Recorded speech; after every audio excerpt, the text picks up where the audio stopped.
see here.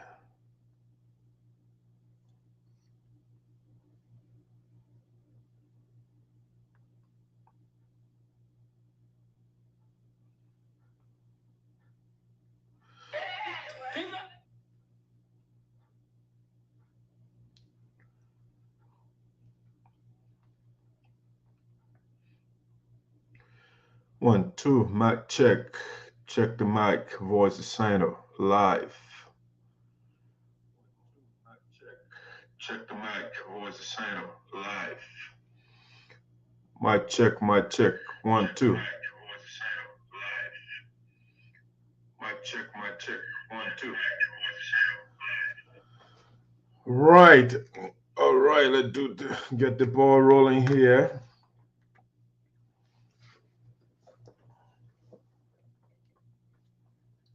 To get the ball rolling. Welcome, guys. Welcome to Voice of Sinoe, a brand new edition of the new month. They're going to be a wonderful show coming your way this afternoon. So please share for us as you jump on the first group of people. We want to say thank you for joining us. Please share for us. So we're going to do a little entertainment here while we also share the show on WhatsApp here. Manakuya, welcome aboard.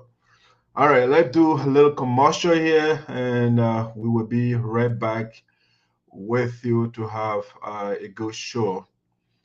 All right, let's see here.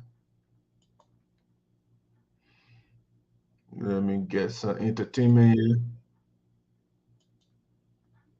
Gentlemen, please join me and please welcome our president, all the ladies.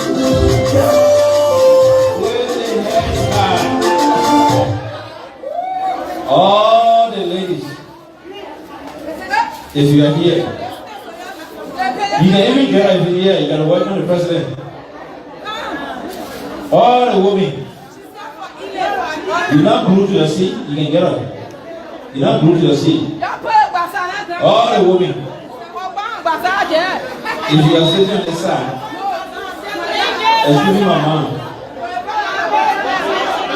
Hold on, man. I said, but the rest, all right, then go. Yeah.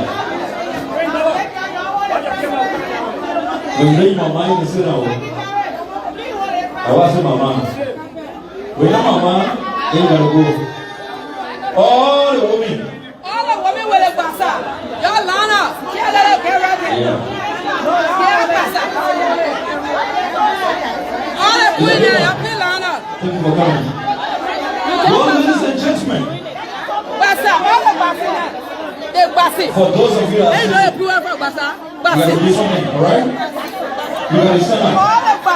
You not put your seat. You gotta bring your microphone. Those of you that are president, you gotta go. The chairman of the board of directors of Radio Association in Iowa, you gotta go. The former VP of Africa, you gotta go. Everybody have me. So when you're coming, please, let's take welcome back, okay? Ladies and gentlemen, please join me. But I need a quorum and the rest of the executive members.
right, ladies and gentlemen, good afternoon, good evening. Welcome to a brand new edition of Voice of Sinoe in the Diaspora with Dark Side Esoteric. We are coming to you live from Newark, Delaware. It's another brand new show again for you guys. So as you jump on, as you get on the show, we beseech you to share the link for us. So we will highly appreciate that.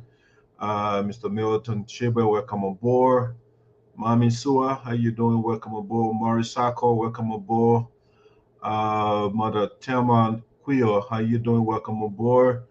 I'm seeing other people, but I'm not seeing your names. So as you get on, please do share the link for. Let me test the sound from my end here to make sure everything is good. Alice G, how you doing, buddy? Let me see here. Alice G, how you doing, buddy? Let me see here. Good. All right, my sound is perfect. All right, so we want to begin the show by saying congratulations to the president of the Graduate Association in the Americas, Madam Idipor, was over the weekend inaugurated in Des Moines, Iowa. Madam Poa is a tenacious woman. She is quite determined. When she wants something, she goes for it. I can remember when we were in high school, we used to be citing a lot of stuff. So one of the things we used to say, I think it says biblical. It says that the race is not to the swift, but to him that endures to the end. Not only to the end, but to the very, very end. So Mana Idepoa, she has been wanting the presidency of the Graduate Association in the Americas as she tried before.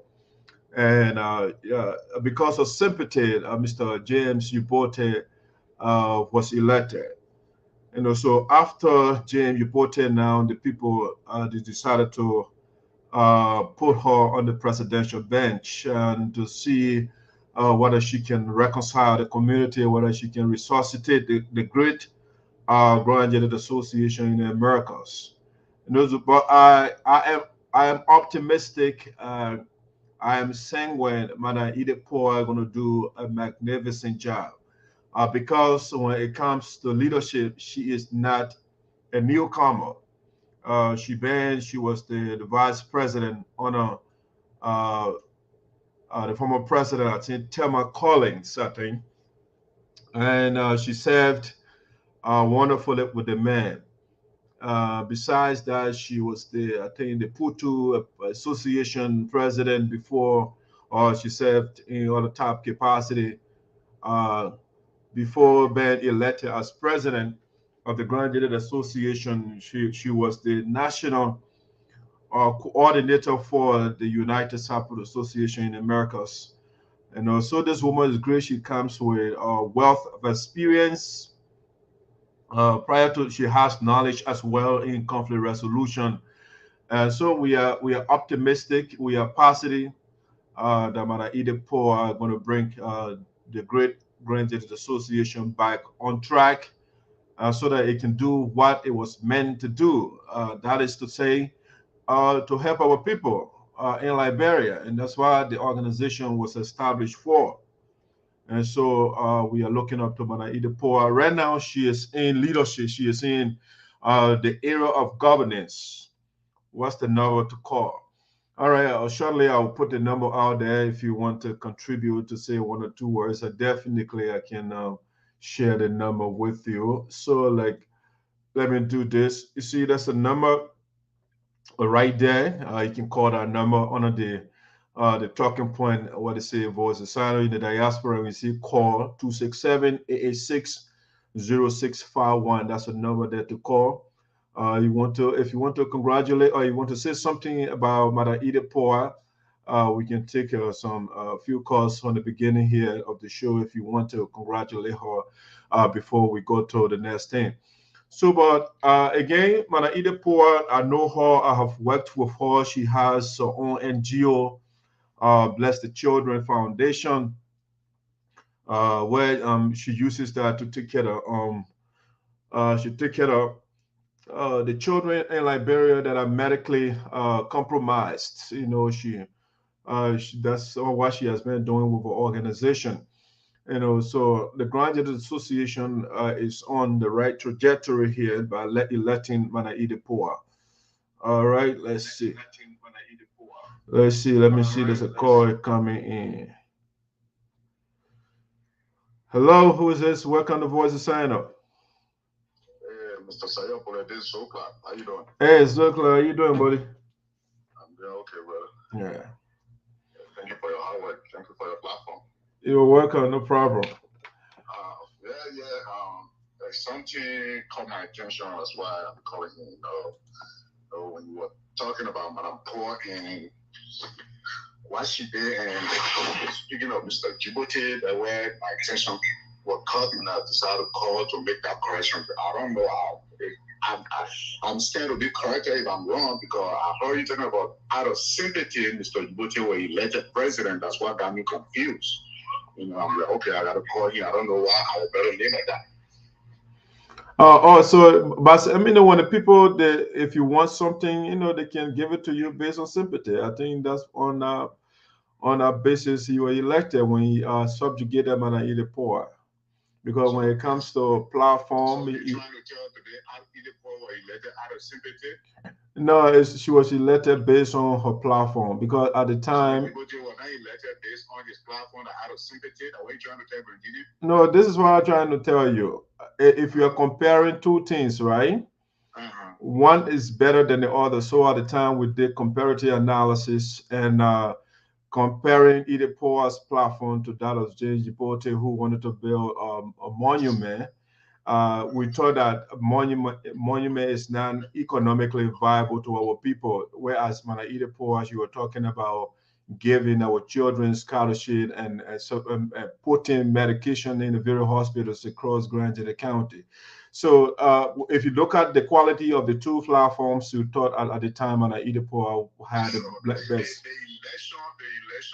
election that brought Ide and the election that brought Djibouti, and we come to comparison, who is really elected out of sympathy, because Madame Poor were not elected out of 100 ballot boxes, not even 100 votes.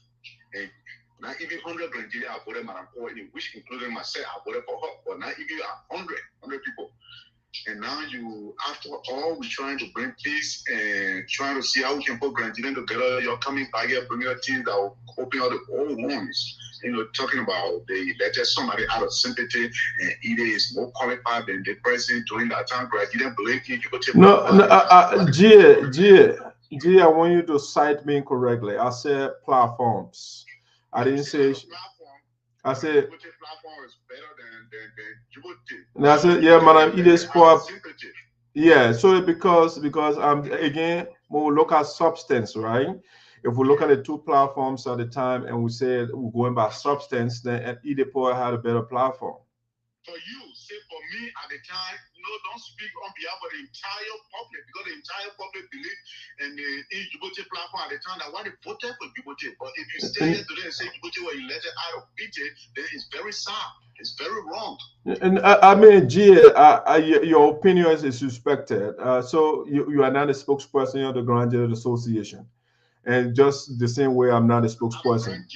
And I want you to correct that. I don't want us to continue making a mistake. I don't want you to come on here and be talking about Grand County and say this person was elected out of pity. Nobody was elected out of pity. Grand voted for who they wanted to be. Today, if you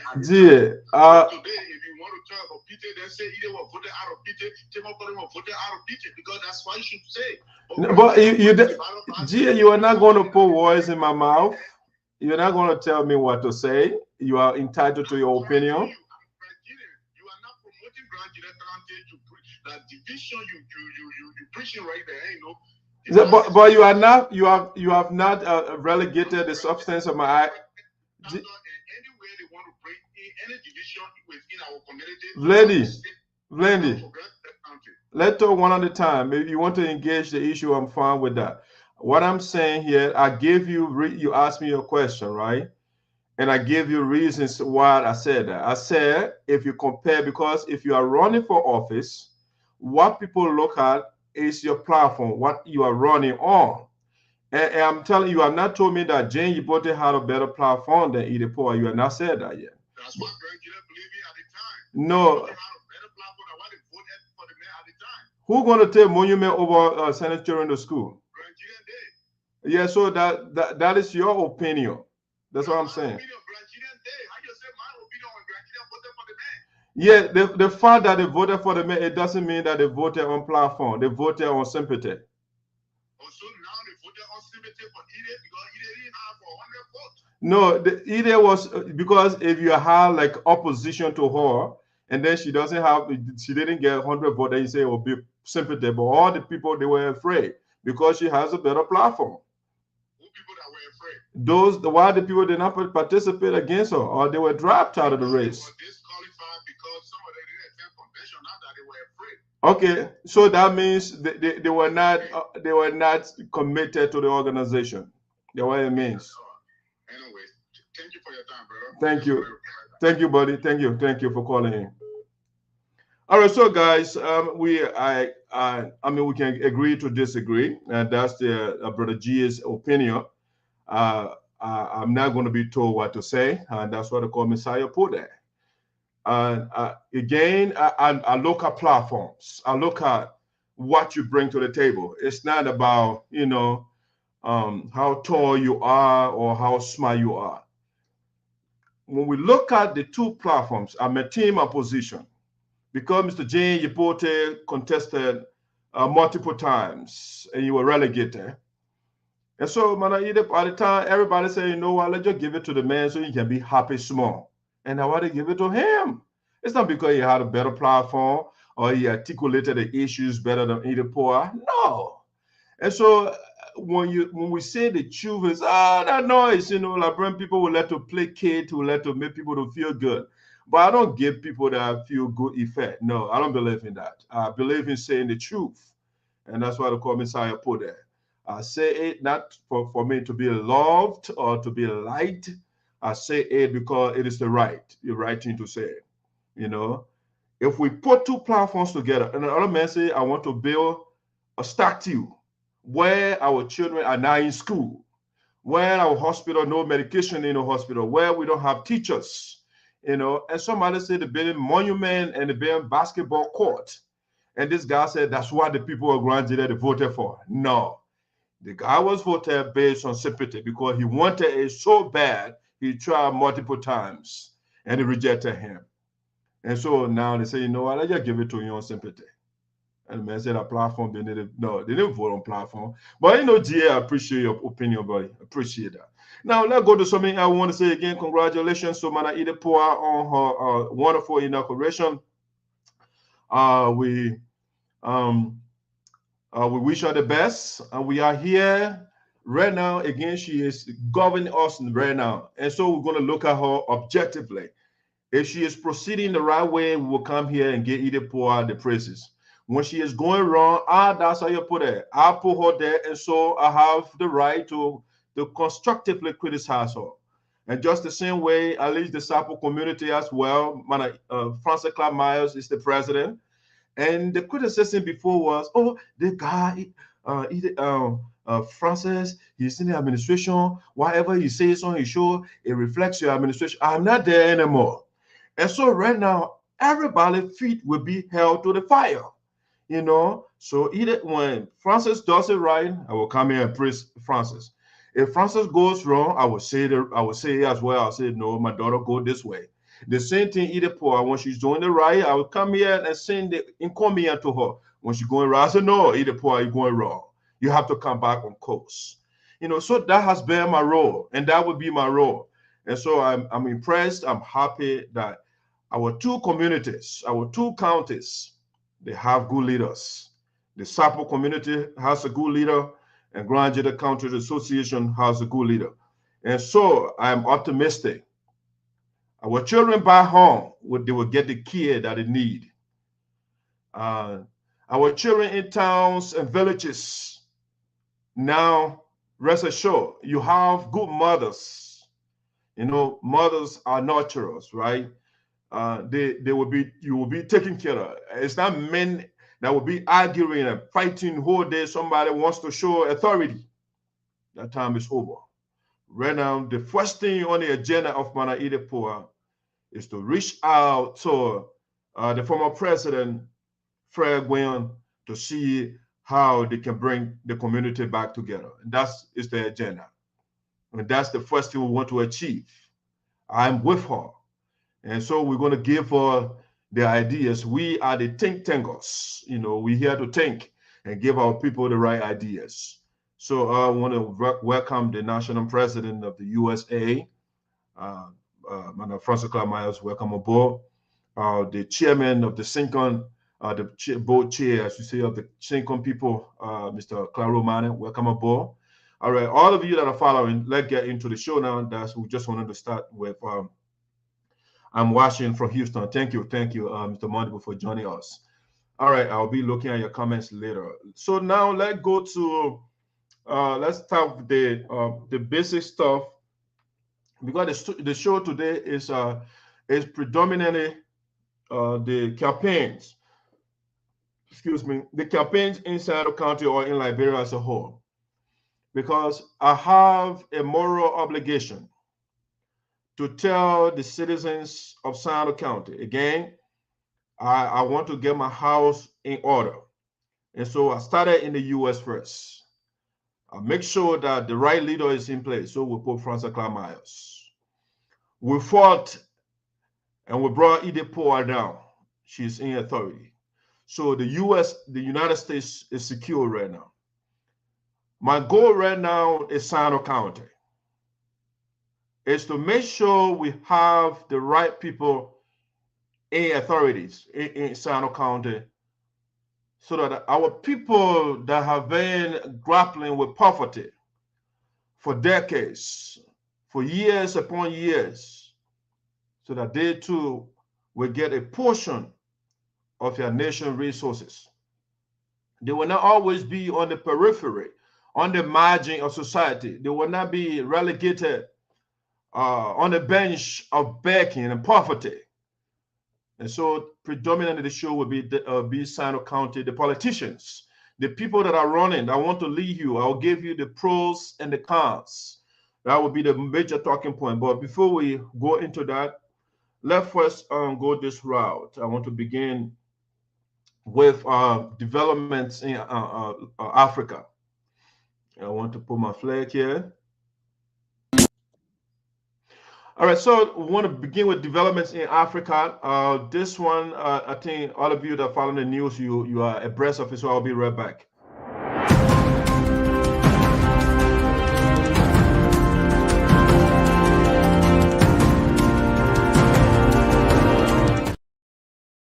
All right, welcome back to Voice of Sinoe in the Diaspora with ESOTERIC, coming to you from Newark, Delaware. All right, so the President Ali Bongo of Gabon seeks noisemakers. All right, so if you are following geo activities, the global activities, you'll find out that there's another coup recently in Africa, this time around in Central Africa. And so the president of Gabon was overthrown recently by some officers. And the interesting thing is, you see, that is why you have to be very careful with your family members. Not all family members are in your corner. The guy that took over in Gabon as who was the military head, the presidential guy, is the cousin of the president, Ali Bongo, who was just overthrown. But the interesting thing about it is the call of the president. The president was asking people to make noise. You know, these African leaders, when they are suppressing their people, they don't seek they don't look for noisemakers. No, they don't. When they are taking the nation's resources, they are carrying it to foreign bank accounts. when they are riding these big luxurious cars, when they are buying their yachts and private jets and building these mansions. No, they don't call out for noisemakers, for people to make noise on their behalf. But when the people stretching off their backs and they say, enough is enough, then they will start to cry wolf. They want help. But the people are dying from poverty. They are dying from diseases. I mean, like everything that is wrong in the world is happening to the people. But the people were making noise. They were calling upon you, the leaders, or the leaders that they elected, to do something. And the like of Bongo, her father, they took Gabon, a whole country, to be their personal property. Their father was there before. They didn't enjoy the resources. The father came and poured in there, And he too, he got there. He does not want to relinquish power. He's there. He hardly works. But the African leaders are horrible. So let me play a quick video where he's calling for people. And maybe I will help him out. And he wants noisemaker, right? He wants people to make noise for him. Maybe I will help. I don't know in what language he wants us to make the noise. But let's see. Let's play the video quick. Let me share this video with you. Let me bring it back. Gabon. And I'm to send a message to all the friends that we have all over the world to tell them to make noise, For the people here have arrested me and my family. My son is somewhere, my wife is in another place, and I'm at the residence. Right now, I'm in the residence and nothing. I want to bring you back. I'm Ali Bongo Ondimba, President of Gabon. All right. So he said, I'm the president of Gabon. Okay. Actually, he would be former president. But anyway, at the time he was on the seat, he didn't know what was going on. And I'm to send a message to all the friends. All right. So you see, he was sending a message to all the friends. All right. Because there are people that didn't like him. So he was calling upon his friends that we have all over the world to tell them to make noise. Okay. So Ali Bongo, the former president of Gabon, who was overthrown, he was calling for his friends to make noise so that they can free him. And so I want to help Ali out here. I'm not his friend. I am with the people. But he didn't say, you'll come and rescue me. He said, you'll make noise. So I don't know whether he wants us to make the noise in French. But for the father, he's just French. He speaks French, and he decided to speak English. It means that you are appealing to America and other countries that are English-speaking countries, right?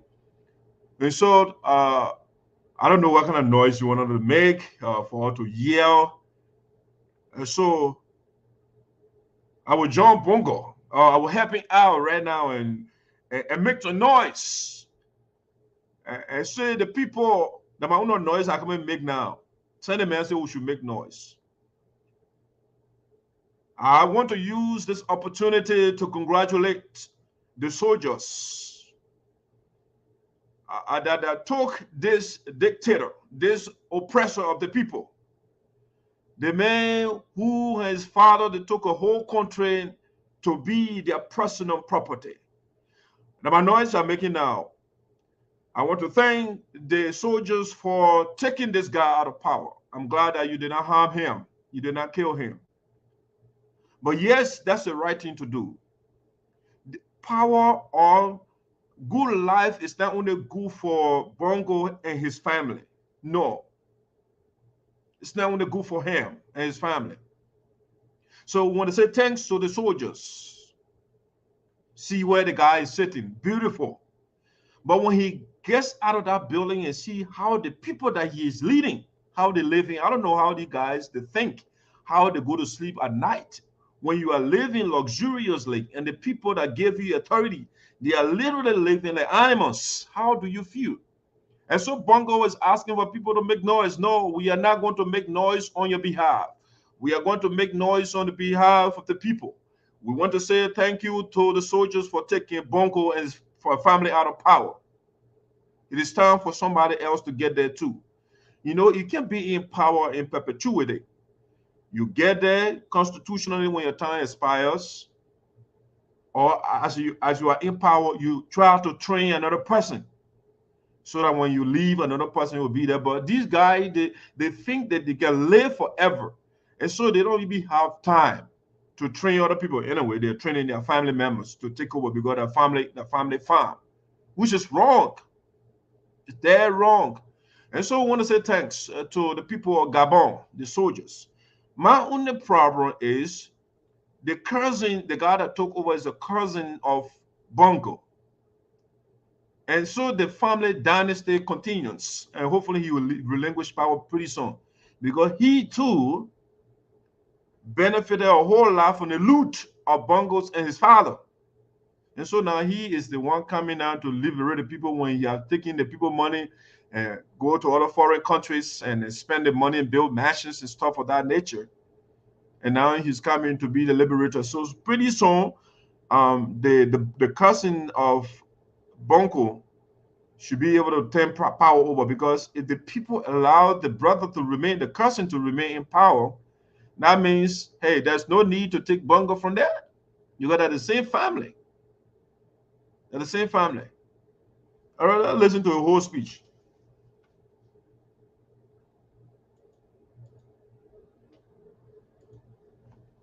People here have arrested me and my family. My son is somewhere. My wife is in another place. And they arrested you. What did you do before the people arrest you? Because you were stealing from the people. You don't want to improve the lives of the people. I'm a resident. I mean, how is it a country that is about 2 million people? Liberia got more people than Gabon. They have all those resources. But you and your family, you're enjoying the money. And now you're calling you. I don't know what happened, because you don't know what happened to you. Right now, I'm in the residence and nothing happening. Nothing is happening. I don't know what's going on. So I'm calling you to make noise, really.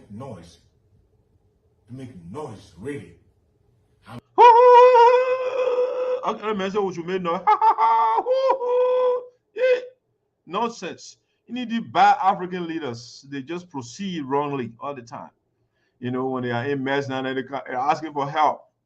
Yeah, but we want to say thanks to the people of Gabon for taking this guy out. Hopefully the next guy that will democratically get there. But right now, the same family, they're in power in Gabon, because the cousin, it was a cousin that took over, you know. And it's not still fair to the people for one family to be enjoying the resources of the country. All right, now that's the issue of Bongo, right? That's the case of Bongo. I want to switch gear to something else. Yeah, the phones, they can irritate my ears, so I want to take them out. All right, so let me get to the next thing that I want to talk about on the show today. I'll be right back.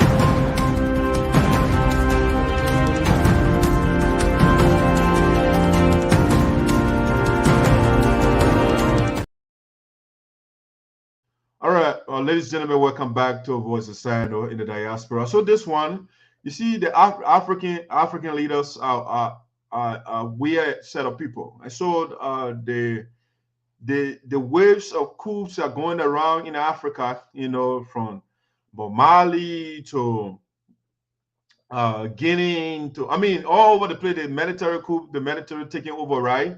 And so the president, some of those guys are being in power now, still don't want to leave. Well, they are putting in mechanisms to remain in power. So the president, President Kagame, or Paul Kagame of Rwanda, and President Biya, or Paul Biya of Cameroon, the guys want to stay in power. So what they did was they fired several military officers, top military officials, generals. You know, the guys are scared. The people that have been with them for a long time, they say, you know what, we don't want to have the Bongos effect. We don't want to have Afro-Kwande effect. You know, so what we're going to do, we're going to change all the generals. We're going to replace them. You know, so Paul Kagame, the president of Rwanda, I mean, relatively, he's doing well in terms of developing the country. And the guy has gone 2 terms, and he changed the constitution. I think he's going for 3rd term right now. They changed the constitution for him to stay in power up to 2035. Think about that. You know, he wants to stay in power up to 2035. Paul Kagame of Rwanda. And it saddens me when I see these leaders doing these things. You know, you model with the constitution so that you can stay in power. Again, you have your philosophy, right? If you want somebody to continue that, you train people. For 2 terms and you go for 10, you should be able to train somebody now when you leave that you can trust, that you can support. But the idea of staying in power forever and changing the constitution, what is the point of having a constitution in the first place when you guys will change it arbitrarily anytime you want because you have power? You kind of muddle with the people and you strangulate them and they say, oh, that the people did the referendum. No. So Paul Kagame of Cameroon, Rwanda, my fault. Yeah, fired up nearly 200 army officers. And the other geriatric in Cameroon, Paul Biya, who hardly walks, the man who, when they came to the United States, the other time African leaders were invited by Joe Biden. That man was on stage and he didn't know that he was on stage. The man is unaware of his surroundings right now. He's very old. Just the same way the other president of South Sudan, that man, they had the national parade and the man was literally urinating on himself in public. These people, they are old, but they don't want to leave power. And that's why, I mean, in Liberia, when I see people bringing Joseph Boyka, the same thing in Nigeria, they put out the geriatric and Tinubu.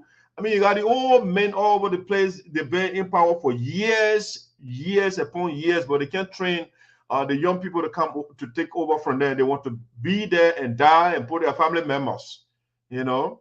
So Paul Kagame fired over nearly 200 soldiers, if not more.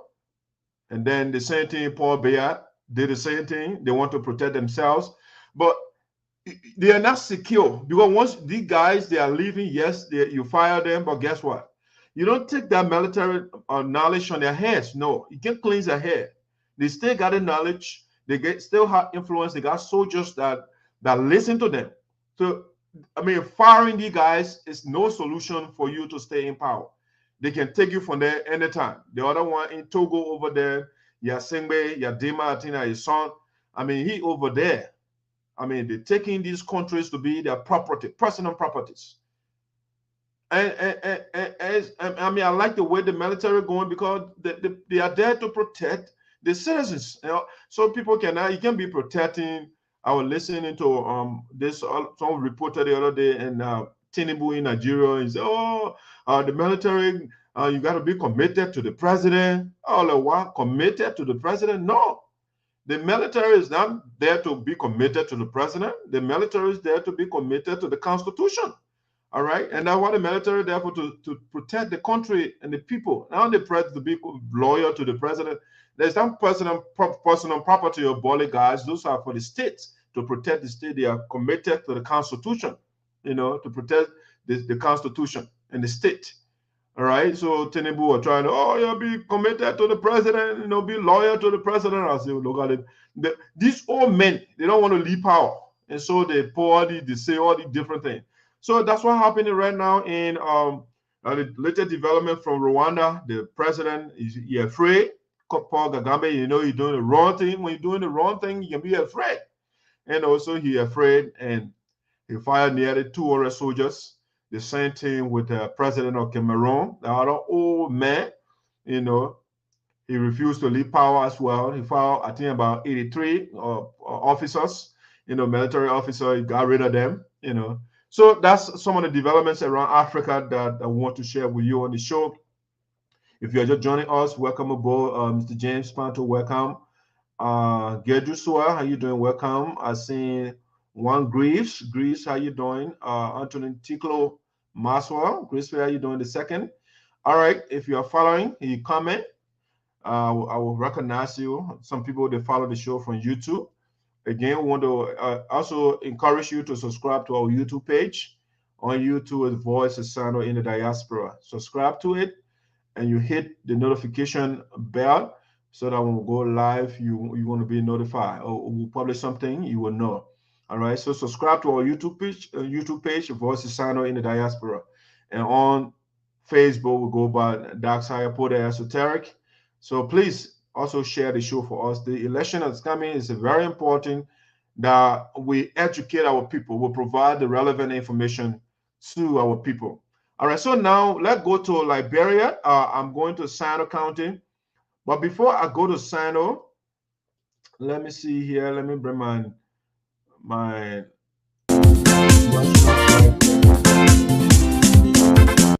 so before we go to Sinoe County, I'd like to share this with us. These videos, I like them because there's a reason why I'm about to play these videos. After playing them, we're going to the bulk of the show is about the candidates that are running in Sinoe County, and so we'll start from the senatorial candidates and we'll go to the candidates that are vying to be representatives, right? So I'll be right back and let me share this video with you. And a political thief. Number one, the ordinary thief. Let me bring it back. I want to. What is the difference between the ordinary thief and a political thief? Number one, the ordinary thief steals your money, your bag, your watch, and your jewelry, isn't it? But the political thief steals your future, your career, your education, your health, and your business. Okay, so you see the radical distinction the pastor pointed out. The difference between an ordinary thief or rogue and a political rogue. So the ordinary thief would steal your bag, your watch, your personal effects, right? Whereas the political thief will steal your education, your future. I mean, those things that actually make you human beings. The guys will take it away. They will go. They will not build state-of-the-art medical facilities, especially I'm talking about African leaders. They will not build right now, I'm talking about Liberia specifically. They will not build state-of-the-art medical facilities where they themselves, they will go to seek care, right? No, they will build substandard stuff because they want to abbreviate your life. And when they are sick or when they want to do checkup, they go to other country, okay? So they're sacrificing your existence.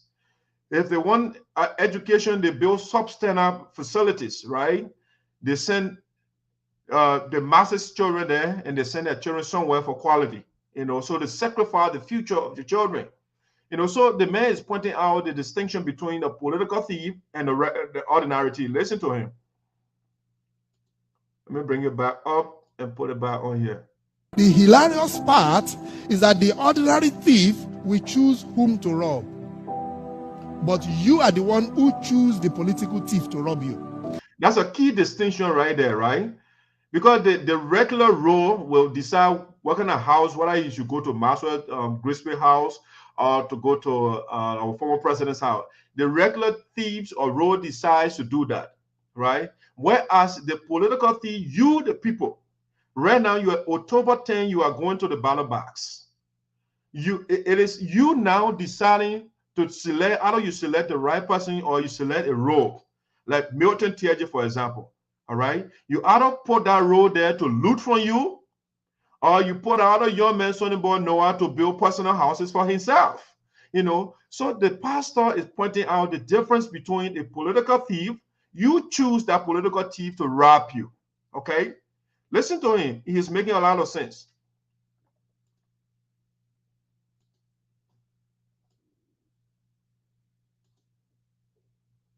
We blindly say we are not blind. Who is deceiving who?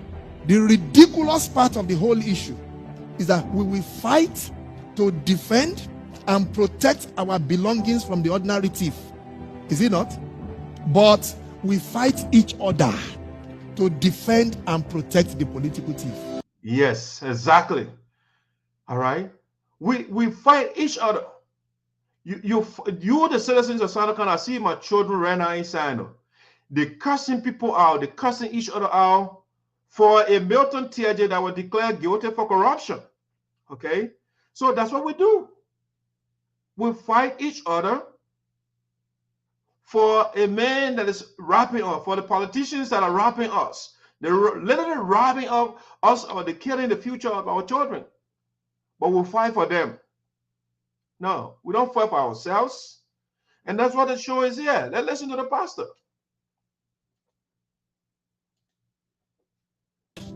And your jewelry, isn't it? But the political thief steals your future, your career, your education, your health, and your business. Number 2, the hilarious part is that the ordinary thief will choose whom to rob. But you are the one who choose the political thief to rob you. Because we choose them. We vote them. We blindly say we are not blind. Who is deceiving who?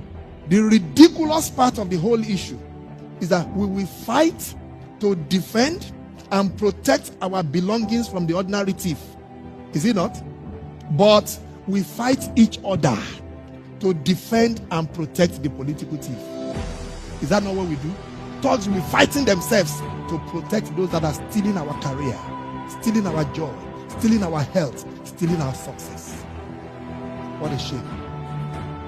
What a travesty. It calls for us to think and think deep. Yeah, it's time for us to think and think deep. Okay? We cannot be fighting each other. And the politicians are taking the resources, they're building mansions in different countries. They're loading their bank accounts. And you are unprofitable, you are fighting each other. You are defending those politicians. You have to think. The French philosopher told us long time, René Descartes, cogito ergo sum. I think, therefore I exist. You exist because you are a thinking thing. You got to think.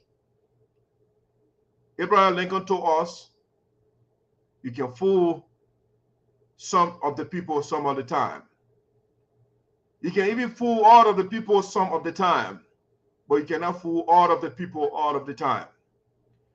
This October 10th election, if you allow these guys to fool you again, then guess what? You make yourself to be fools. You make yourself to be, this fun box that they can play with anytime.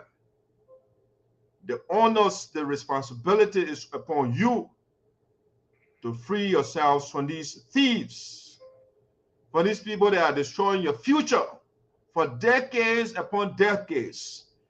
And they are still running for power. They cannot give you, they cannot train you to come and be the next representative, to take over for them. They want to be there forever.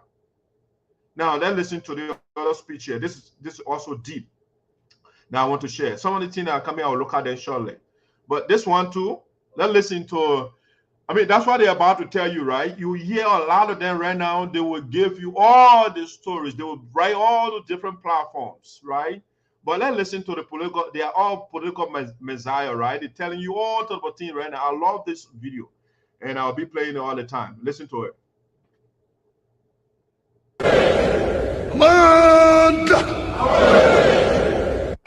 My fellow partisans, today, the day you meet the Messiah, the political savior who has come to take away darkness and shine light, who has come with a solution to our endless problems.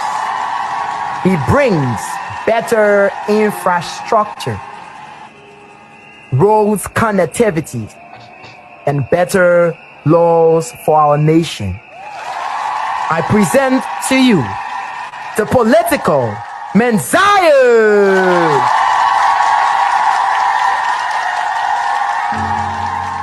I'm tired with this spider story.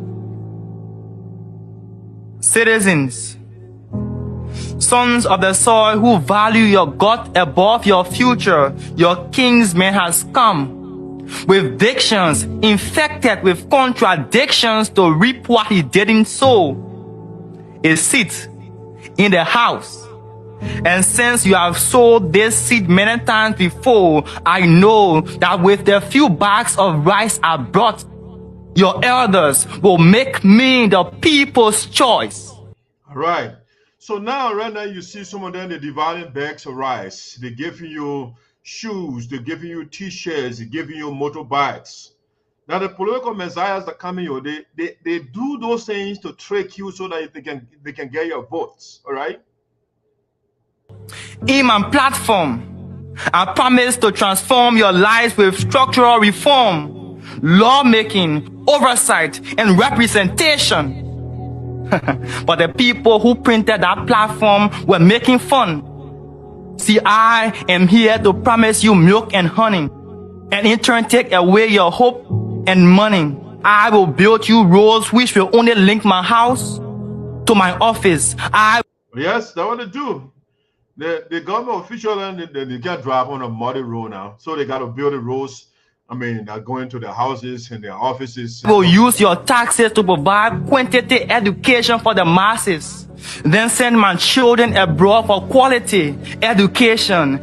Yes, so there's a key. The young man said they will give you quantity, plenty. You know, so right now we have quantity education in Liberia, but it's not quality. For the quality, they send their children abroad. Then the quantity, the plenty, they say, oh, you'll go there. You'll go to the University of Liberia. Or you'll go to the different schools around here. And what good for you? That's the quantity.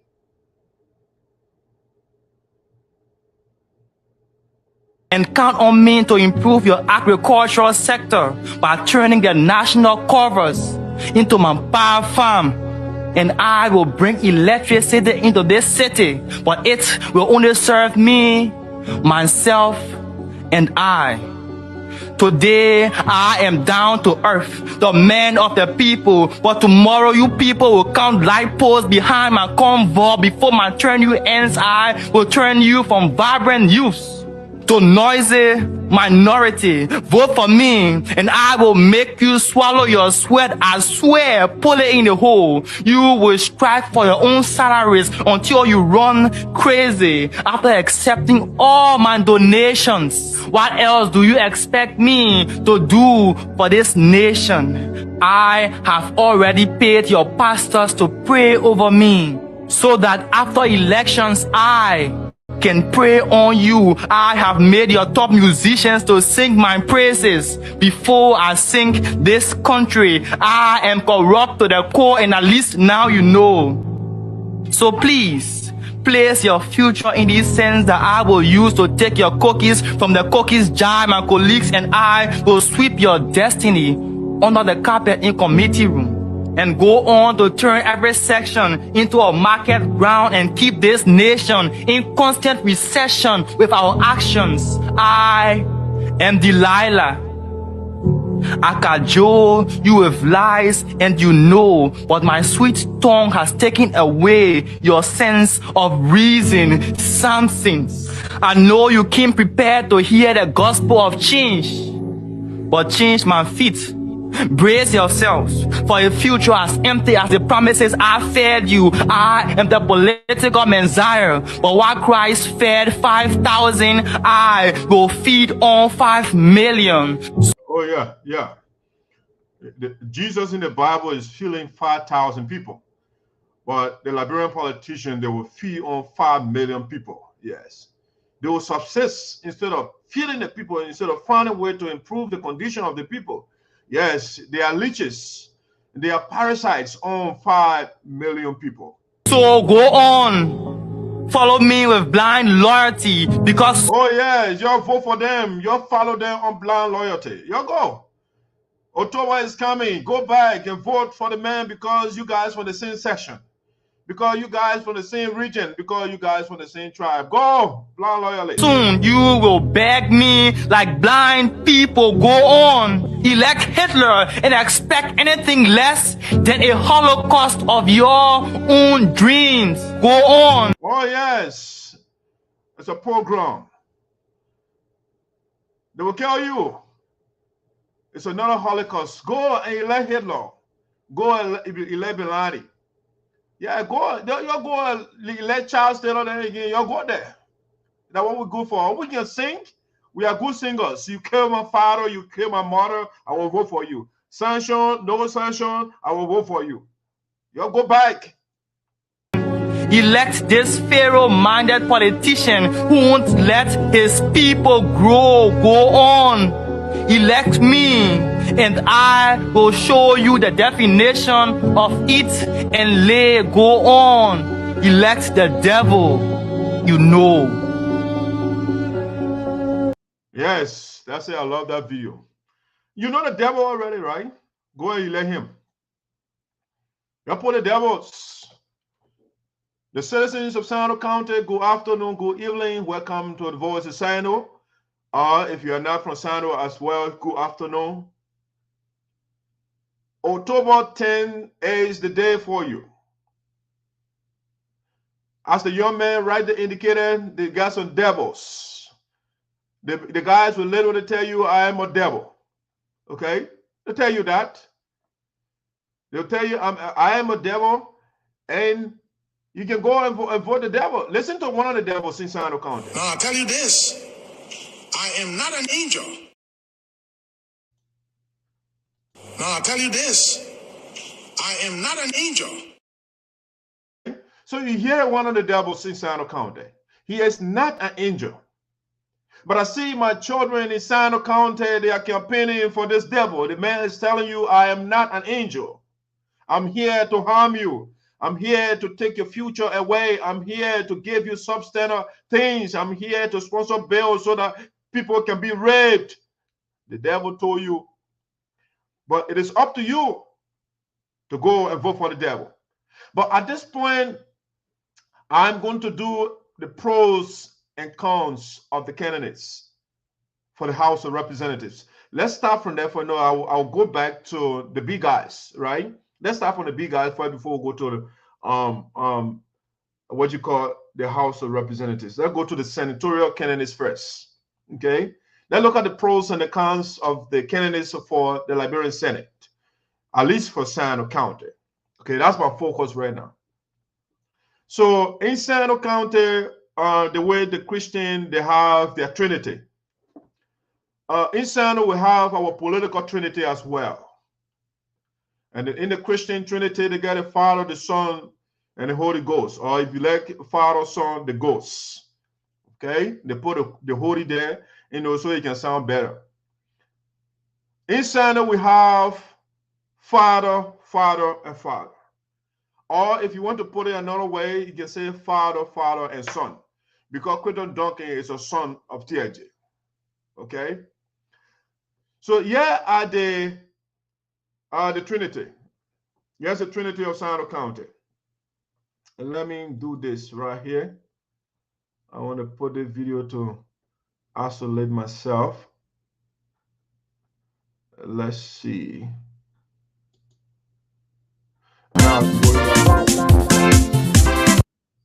All right, let's put it this way. This is how I want to do. So this Sinoe County, the Trinity we have in Sinoe County.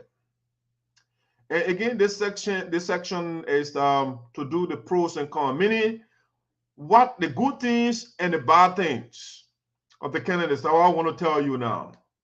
So you can see their names, you can read. If you can't read, I will call their names. So the first one is Representative Matthew Zaza. He's the representative for Sinoe County, District number 3.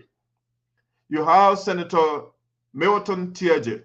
He's the senator for the entire county. He represents, the last time I checked the new census report, Sinoe has 155,000 people. So Milton Tiaje is one of the senators that represents the 155,000 people in Sinoe County. Quinton Duncan is a representative representing the most populous county or district in Sinoe County. District number 1, the Greenville district, has the highest population. Okay, Quinton Duncan is the representative for that part of Sinoe. And we got 2 representatives. They are going against the incumbent, Milton Tiaje. All right, so let's start with the not significant guy, the irrelevant, the guy who is in the race to muddy the water. He's there just to support him, a team supporter. Okay, is Creton Duncan. Let's start with Creton Duncan, the stranger in the midst of the indigenous children. Okay? Creton Duncan is a stranger. So he's a stranger because he's an American Liberian. He's not a native man. They drew the dichotomy when they came. When they came from here, for America and other places around the world, from the plantation, their ancestors. When they went back, they divided the people. They call us the country people, the bush people, the heathen, the different names they gave us, his ancestors. The very thing that the white people did to them when they were in slavery, that's why they went there and did to we, the indigenous people. And so in the context of Liberia, Creton Duncan people, they led Liberia with iron fixed for 133 years. 133 years, Creton Duncan people led Liberia. And these people, after 133 years, we don't have state-of-the-art schools in the country. We don't have state-of-the-art library in the country. We don't have state-of-the-art roads in the country. We don't have 24-hour electricity in the country. Everything is a mess. All they were doing, like Ali Bongo of Gabon, they were taking the resources of the country and carrying it out in foreign country, or where they were before they were slaves, before they were taking the resources and carrying it there. So for 133 years, Creton Duncan people, they looted Liberia. They make our people into practical slaves. That's how they treated our people.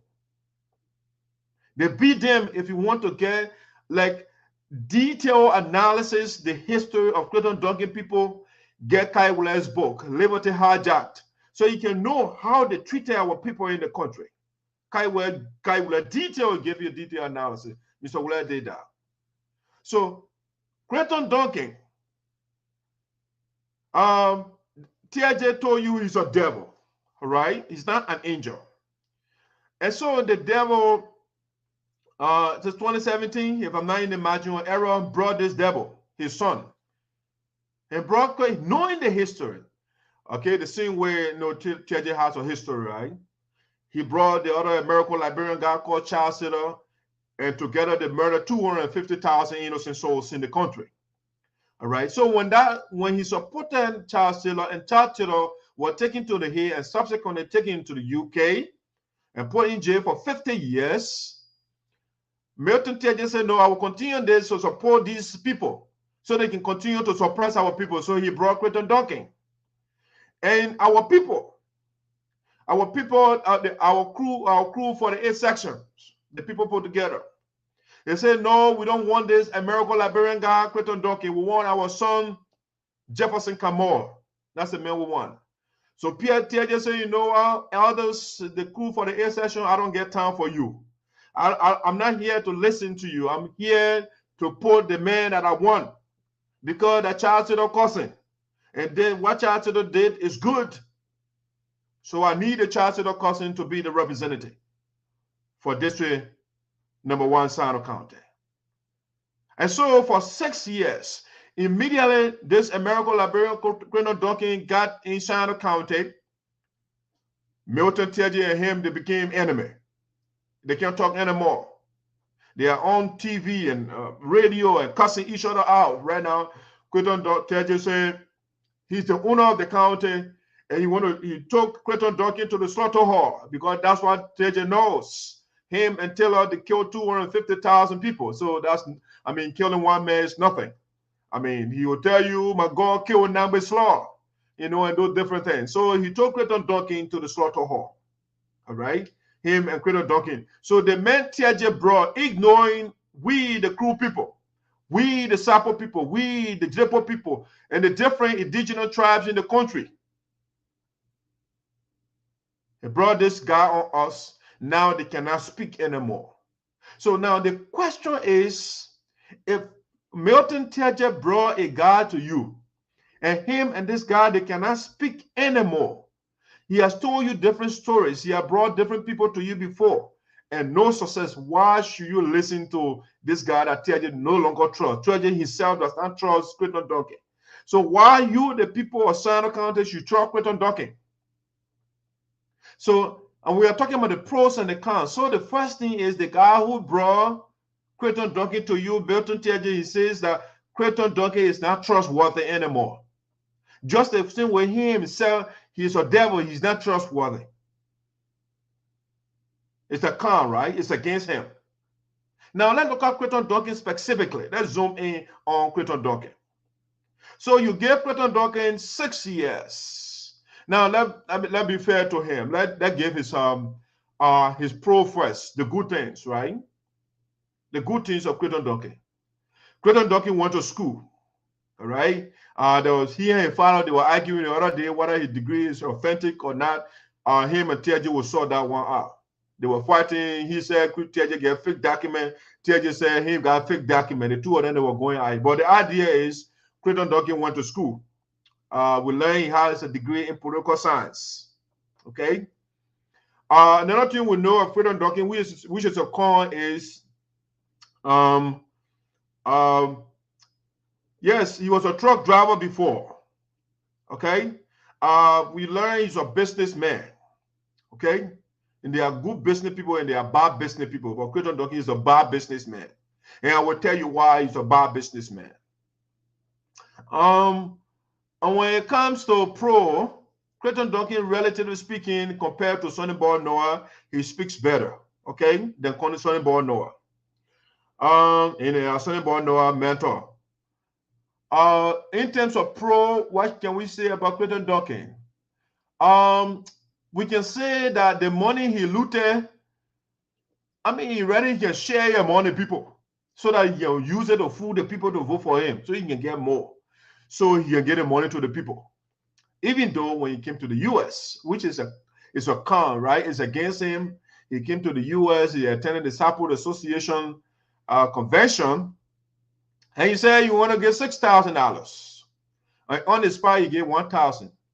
Over 6-7 years now, Creighton Duncan can't pay the bottom $5,000. It's a con, it's against him. Okay. So in other words, Creighton Duncan is not trustworthy. When he says something to you, don't believe him. He was with Dr. Jones. Let me look at the cons now. I gave you few pros, right? So let's look at the cons, the bad things against him. He was with Dr. Jones, and we are told that he looted from Dr. Jones.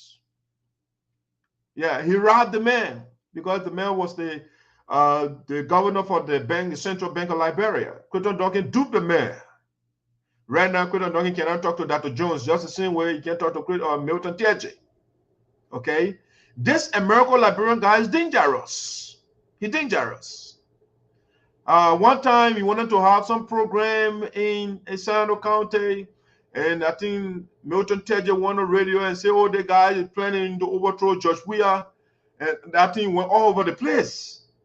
The man, they asked him to call it out and said, "No, I can't call it out. No, I'll force it. We own this country. We the American Liberian people. We get the country. We can kill 250,000 human beings." So, but anyway, so in terms of his performance as a lawmaker, Creighton Duncan has not sponsored one single bill since he was elected 6 years ago. That's one thing you got to know. The second thing you got to know about Creighton Duncan, go and watch all the sessions. 99.99% of the time, Creighton Duncan is nowhere to be found. He's nowhere. 99%. So that is 1% here around. But 99%, if you look at the videos, you will not see Creighton Duncan. He's nowhere to be found. Because his interest is not we, the people. Because the representative will send in so that they can advocate for us. So they can speak for us. They can make sure that we get the resources that we need so that they can make good laws that will hold people accountable, that will improve the country. No. For 6 years, Creighton Duncan did not give up anything. Nothing. 6 years. And he is coming by and say, "Oh, you're putting me back." Creighton Duncan carried a company in the county, logging company. And Creighton Duncan owns 12% in that company. 12. What did the people of Sinoe County get? Nothing. Or if you like, we get model roll. We get mess of rolls. The capital city of Sinoe County is called Greenville. That district is under the leadership bell is in the district of Creighton Duncan. Okay, it's under the watch of Clayton Duncan. For 6 years, Clayton Duncan carried company over there. They cannot build the roads inside of any town, the city square, the town square. The trucks can get stuck there.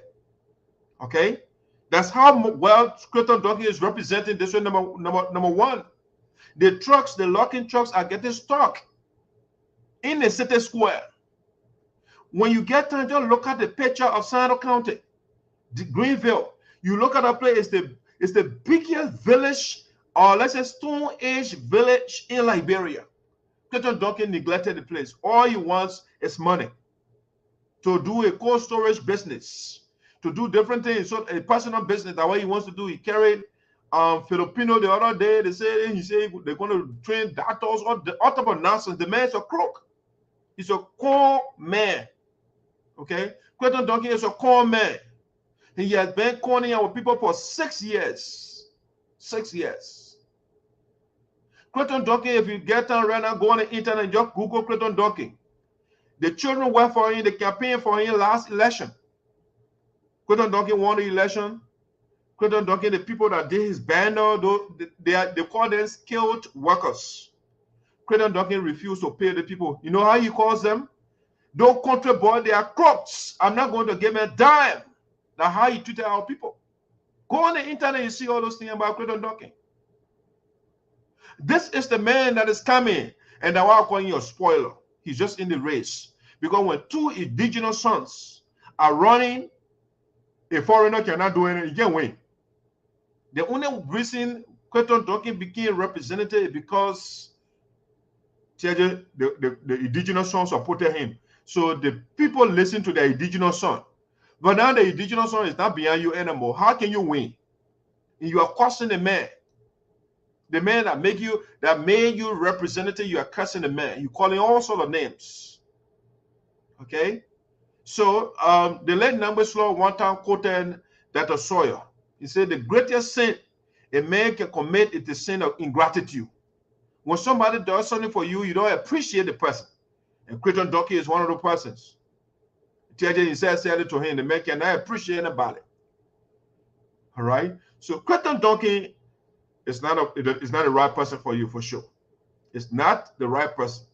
I mean, there are some blind loyalists, like the video that I played. There are some blind loyalists that will still vote for him. In every society, you have traitors. You have people that can betray their own people. Those people are visibly there now in Sinoe County. I know them. They are campaigning for Clayton Duncan. They are not campaigning for their own liberation. They are looking for a master. They are looking for a slave master who will suppress them more. They want Clayton Duncan. So they will do anything to support him. And Clayton Duncan, when they're using that, they was, he brought bosses. And Marshall Griswold came the other day and said, when you see it, those bosses, they are all bosses. And when you give our people, and he is driving brand new vehicles. Next time we'll upload the video you see, the truck, the way Clayton Duncan treats our children. They will park the children in a car, no space, like sardines. That's how he treats the people. The country people children now, they don't get life in them. That's how Clayton Duncan treats our people. So I'm talking about the pros and cons of Clayton Duncan. The man has not sponsored a bill for 6 years. He calls our people, the people that he owes, he called them crooks and rogues and different names. Instead of paying the people, he called their names. He carried company to Sinoe County, and they're extracting our logs and minerals and gold and everything else. Okay? And our old man then, the papa then that live next to the creek. No. Clayton Duncan that lives in Morovia, he's the owner of those creeks. And the old man then, they can't get the papa then, they can't get anything. Okay? So it is up to you.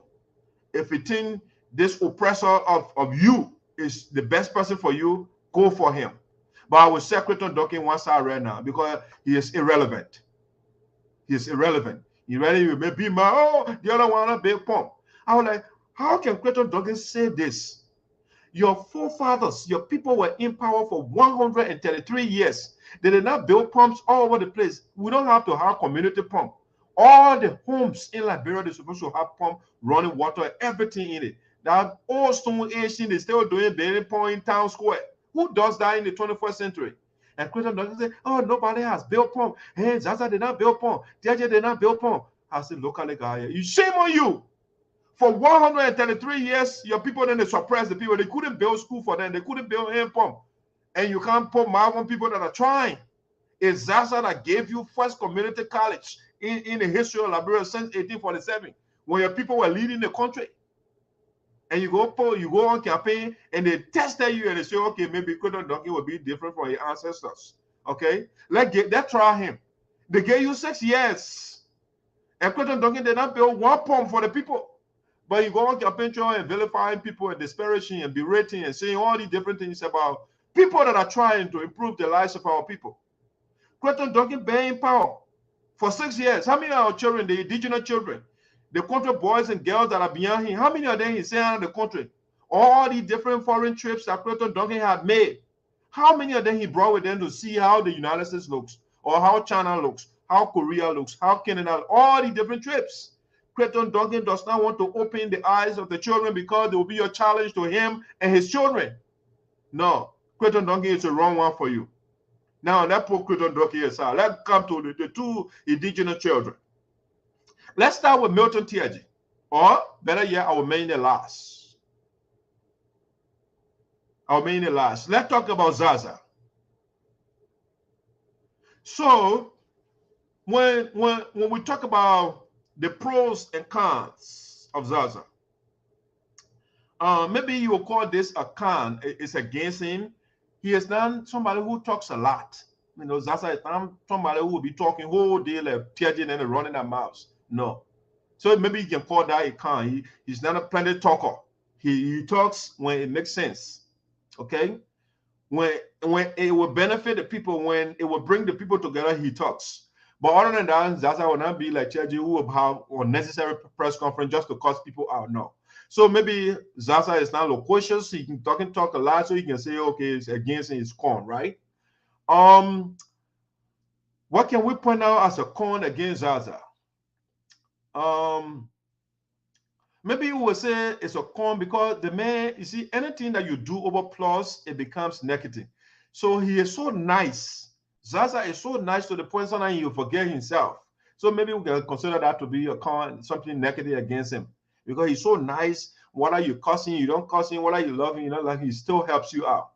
So, I mean, if you do something over plus, whether good or bad, you do, I mean, good thing you do over plus, and it tends to be negative against you because people use it to exploit you. You know, that what some of you guys do, they will come to the man will help them, then later on they turn against him, you know. So maybe you can call that a con against Zaza. Yes, I mean, he does not have a lot of cons apart from the things, unless somebody can point something else out. But Zaza is the best lawmaker. Is the best person, best leader Sinoe has ever had. Now, so that look at some of the pros, the good things against Zaza. Will give you two, right? We'll give you two things. He does not talk a lot, and maybe he's too generous. So as a result, people use the generosity against him. All right. There are two negative things, if you want to put it. Let's look at the good things, especially in the context of leadership. I just told you that since 1847, when Clayton Duncan and Taylor, I mean, Taylor people them, because Taylor sympathize with them. That's why he supported Charles Taylor, right? So since 1847, it took Zaza to give a community college. All right. So for the fact that Zaza gave a community college, we thought that, you know, Milton Teje will maybe sponsor a bill to turn our community college into a university, but no, Teje did not do that. So since 1847, it was Zaza that gave us a community college. He co-sponsored the bill that gave us the community college. That's something good. That's the kind of people you need. All right.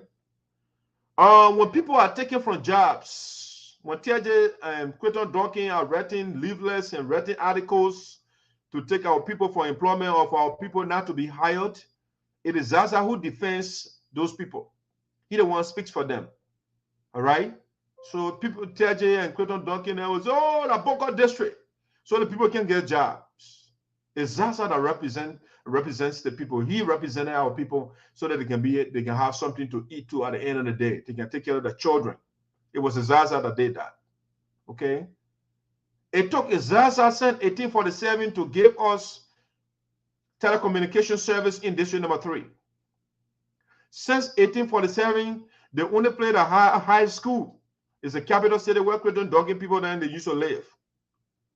It took Zaza to build the first high school outside the capital city and other surrounding towns and villages. Okay.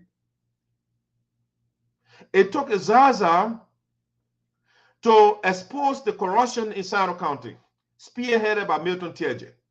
It took Zaza to do that, to bring him to book, to take him to court, and he was subsequently declared guilty. Now, let me read so that I don't skip important facts, right, about Zaza that you ought to know as you gear out to go to the battle box. Okay, let me give you something chronological, all right, so I don't make mistake, because it's very important that we share these pieces of information with you so that you can be adequately prepared and be armed with the right information. All right, so let's start with this. I mean, the education, we don't want to go to degrees and those different things. Zaza has a bunch of that. Currently, he's the chairman for the board of trustees at the University of Liberia, right? So he's a highly educated guy. We're not going to formal education right now. But some of the things he did, all right, the positive things. Representative Zaza, okay, going for a second term, he served 2 terms, right? The people elected him twice in his district, 2 times. That means he's doing something right. The people will not elect you 2 times if you are not doing something for them. So other positions he served in, deputy education, deputy minister for education, administration. I don't want the positions and those things. He served in different capacity, highly educated. But let's see what he has done in the Capitol building, some of the things that he's been doing, or when he served in government. So the committee he served on, currently served on, I don't want committees. Let's see why the role played in the area of lawmaking. Okay, let's look at some of the things that Zaza doing in the area of lawmaking, right? Honorable Zaza, he introduced a bill to depoliticize. He introduced a bill to depoliticize civil servants and prohibit payroll padding. That's a bill he sponsored. To introduce a bill to depoliticize, because the civil servants, they are not political people. So the people politicize the whole thing, like THG, then they'll politicize civil servants, right? So no, the message will have to take politics from in it and prohibit payroll padding. You know, there are people like the ghost, right? They put people on payroll that are not working, that are dead. They got those people on payroll. So he wants to take those people from payroll. The people that are not on pay, that are not working, that are ghosts, that are dead, and they're still on payroll, to clear that. That's a bill Zaza sponsored. Upon the appointment of Honorable Zaza as chairman of House Standing Committee on Education and Public Administration, he worked diligently with his colleagues to pass the Sinoe County Community College, the bill which the Senate passed and subsequently signed by the president. Okay, so Zaza was the one, he was the co-chairman on the Committee on Education, right? And that's something he did. There's a lot of things coming in here. Zaza sponsored and co-sponsored several other bills establishing, for example, community college, like already mentioned, in various counties, not only in Sinoe County, right? He sponsored and co-sponsored several other bills establishing community colleges in the various counties as chairman on education and public administration. He also facilitated the Education Reform Act, okay? Zaza worked on the Education Reform Act in the country. As an influential member on the Internal Affairs Committee, Honorable Zaza lobbied to pass the act creating the Nmopo Administrative District. Okay, that's something he did. As an influential member on the Internal Affairs Committee, Honorable Zaza lobbied to pass the act creating the Nmopo Administrative District. That's something that he did as a lawmaker. Co-sponsored the minimum wage bill and several other bills in the lower house, okay? the minimum wage bill in the country. He co-sponsored that bill. As a co-chairman on Ways, Means, Finance, and Development Planning, as well as member of the Judiciary Committee, Honorable Zaza co-sponsored nearly all bills passed by the House of Representatives with financial and legal requirements in fulfillment of the Public Financial Management Act, Section 19, requiring all legislations to be accompanied by financial impact analysis. That's something that Zaza did that you have to know. Honorable Zaza, as member of the leadership of the House of Representatives, worked with his colleague to introduce the popular concept of allocating funding for legislative projects. Okay, this I'm not in favor of this one, so I'm not going into detail on that one. Yes, I think what the lawmakers they should have done, instead of giving lawmakers money to undertake projects, they should have held the county officials accountable, because that's what they said. They are there to create checks and balances. So if you allocate money to the superintendent, for example, they're not doing it. You bring the people, you question it, if anything you put in, you prosecute them. That's what we're supposed to do. But the lawmakers cannot do the executive job. You know, that overlapping of function right there. So I got issue with that bill, that function, the allocation of resources to lawmakers. I have issue with that. Role played in the area of oversight and advocacy, something that Zaza is doing, right? He did. Zaza has written several institutions, all right? That's advocacy, right? To see whether you can get help for the people. Zaza has written several institutions regarding the rehabilitation of the various roads in his district. Okay, that's what he's supposed to do and county. Among those institutions written were the Ministry of National Defense, EFL Engineering Department, the Ministry of Public Works, and various companies with road equipment operating in the county. In response to his communications, the Ministry of National Defense rehabilitated a road from Greenville to Buta. In 2016, Matra Forestry, a company operating in District Number 3, Sinoe County, built a road from Balawan in Wakaba Statutory District to Julutown in Sinkon Statutory District, and also rehabilitated the road from Chewulu Town through Jilly Town to the Sinoe River near Sinoe in Weja. Okay, although the social agreement with the company incorporated the construction and rehabilitation of those roads, the persistent advocacies of Honorable Zaza accelerated the process. Okay. Additionally, when the road from Unification Town in Tajiwan Statutory District to Plenimarabo in Sinkon Statutory District was cut off, and during the rainy season, it was through the efforts of Honorable Zaza, the Ministry of Public Works was able to work with the Ministry of Finance and Development Planning to grant tax waiver to the Golden Verilion, Liberia, to rehabilitate the road. The tax waiver was the precondition to rehabilitate the road, which was not part of the social agreement. All right, so these are some of the things Zaza is working on. Other roads rehabilitated through the advocacy of Honorable Zaza include the road leading from Tobaville to Ninen Town in Sangwan Statutory District, and the road leading from Kanan Town to Mona Town in Mopo and Weja districts, respectively. These roads were rehabilitated by the World Bank on their farm to market road projects, so through the advocacy of Zaza. Additionally, additional advocacy effectively performed by Honorable Zaza includes lobbying for the nomination, confirmation, and appointment of officials in the county and districts, including the Wakaba, the Sinkon, and Dwason statutory districts, respectively. Okay, so Zaza is working. You can see what's going on.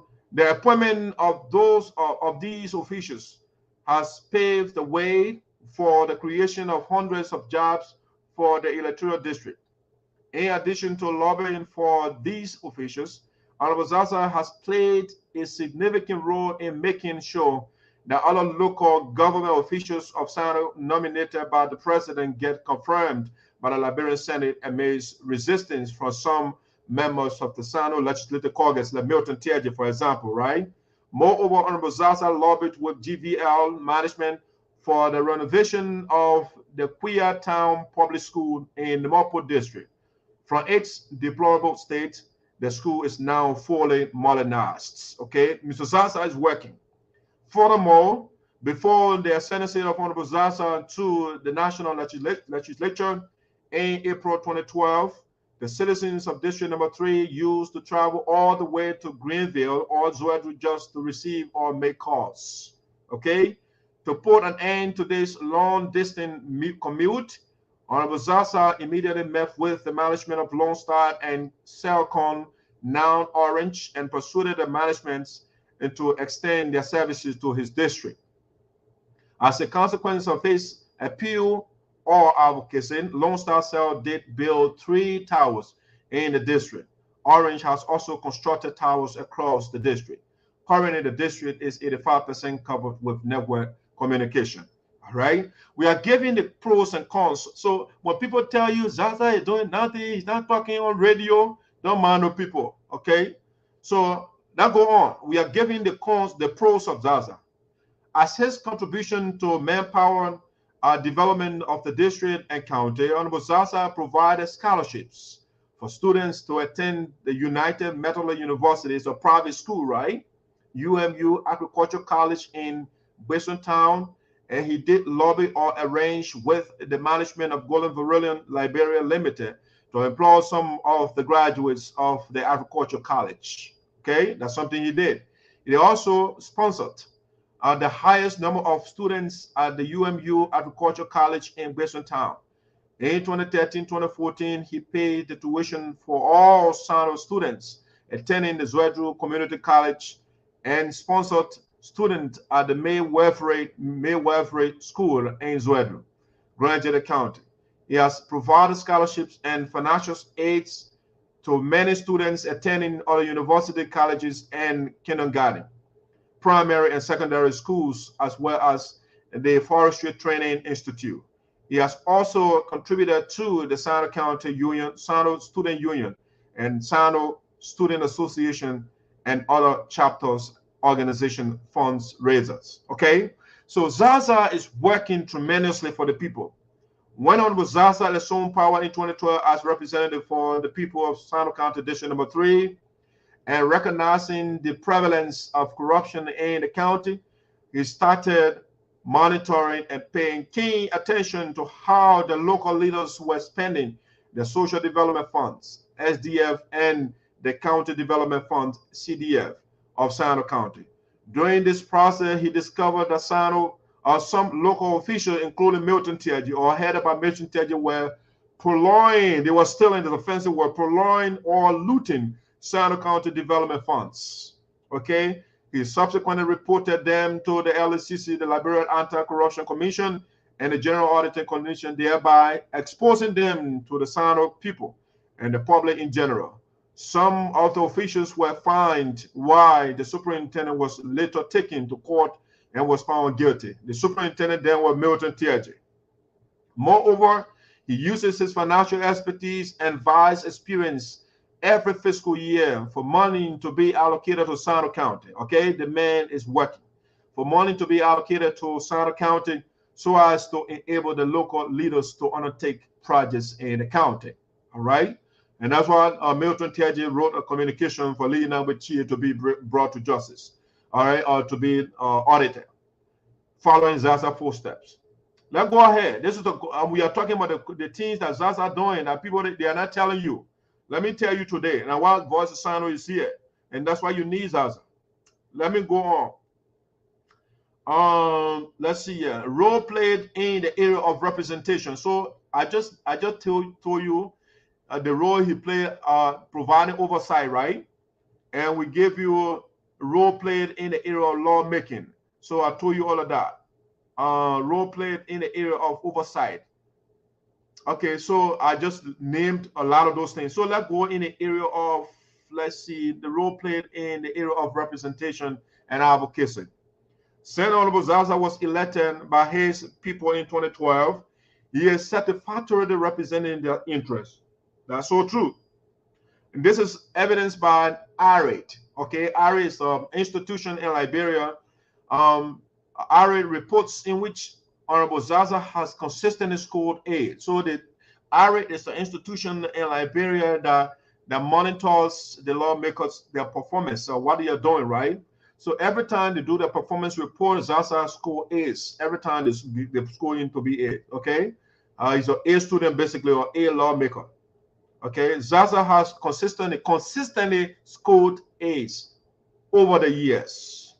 And Zaza is described as one of the most punctual and regular member of the Honorable House of Representatives who attends every section. Okay, so he is punctual, he's on time because it's part of professionalism. You can't be going to work late when you are representing people. So the mayor is always on time. As a matter of fact, the mayor is in time. Because when you are on time, you're late. Okay, so when you're on time, that means when you're supposed to be there 7:30, you are there 7:30. But Zaza can be there 30 minutes before session starts, so the man can be in time. Okay, predicated upon this, he has received several awards from schools of institutions, including the media across the country. Because of his punctuality and regularity, Honorable Zaza is formally referred to as the Deputy Speaker for Operations. Okay. Moreover, these qualities have given Honorable Zaza the leverage of being member of several statutory standing and working in or ad hoc committees in the House. During the Ebola outbreak in the country in 2014, Honorable Zaza provided over 5,000 worth of Ebola prevention paraphernalia or materials to the various towns and villages in District Number 3. He also solicited the support of other institutions to supply Ebola preventive materials to the people of Sinoe County. Also, during the outbreak of the COVID-19, Honorable Zaza purchased over $10,000 worth of preventative COVID-19 materials and distributed them in the county.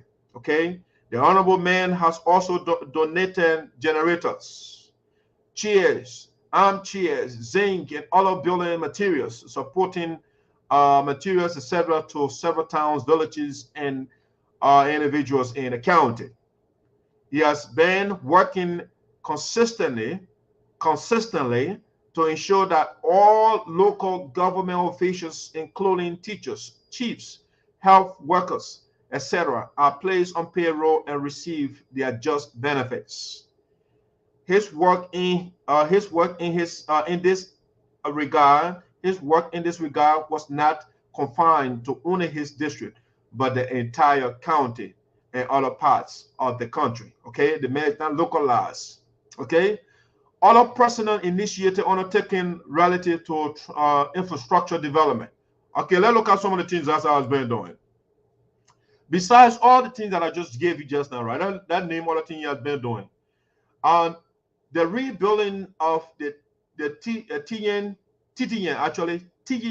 public school, which costs over 35,000 USD. That's something Mr. Zaza, he rebuilt TTN high school or public high school. It's not private school. TJ is building private school for himself, so that when the children they go there, they can't pay. You go there on site. Okay, but Zaza is talking about public schools for the people that go there free. Nobody will charge anything.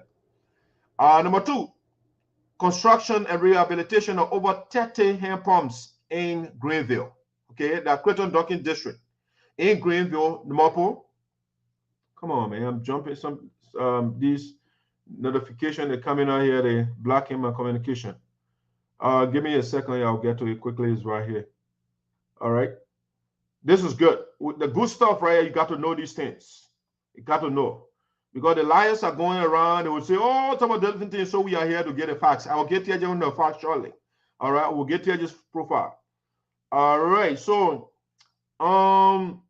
let me go. We're doing advocacy, right? Or personal initiative. Some of the things after lawmaking, oversight, representation, you're doing things personally for the people. Construction of a modern town. Let me not jump. I want to give the people chronologically. We're not going to jump here today. Construction of town halls. No, construction and rehabilitation of over 30 hand pumps. Over 30 hand pumps in Greenville, Greater Duncan District, Numapo, Tawe, Dugbe River, and several places, including Sedi Town and District number 3. Okay, the man is covering all over.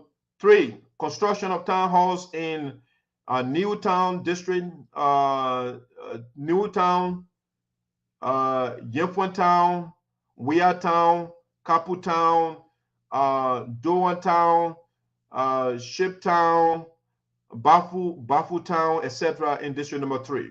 Okay, that's something he did. And what the people requested for, he has to do it. Construction of a modern town hall in Grisby Farm, Buta District on construction. The project is done right now. It was this report written a while ago. Construction of a nursing quarter in Planmabo City, Sinkin Statutory District. That one is done as well.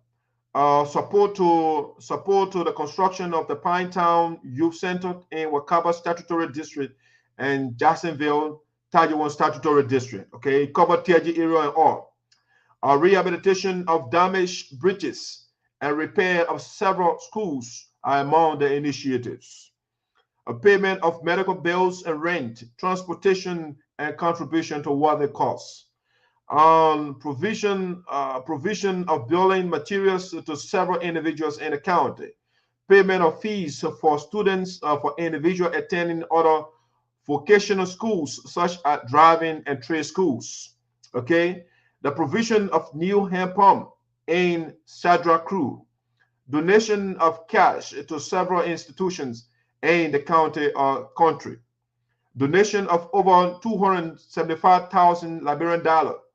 11 sets of jersey and other supporting materials, sporting materials to the 11 districts teams that participated in the district league held in Greenville.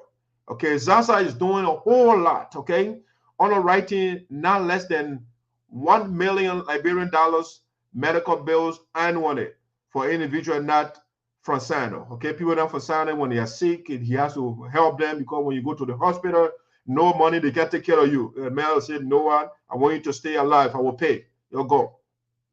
While serving at the Ministry of Education, he facilitated the following. Okay, employed over 12,000 teachers. Construction of the Sinoe County Multilateral High School, destroyed during Terror and TIG War. Okay, he the one built that school. Engineered the construction of the schools in one way, Tajiwan Statutory District. Druid High School in Kakebo, Duber Statutory District. That go on. We are talking about the process, Zaza, the things that he has been doing. Constructed several elementary schools in the county. TIG in second attest to that.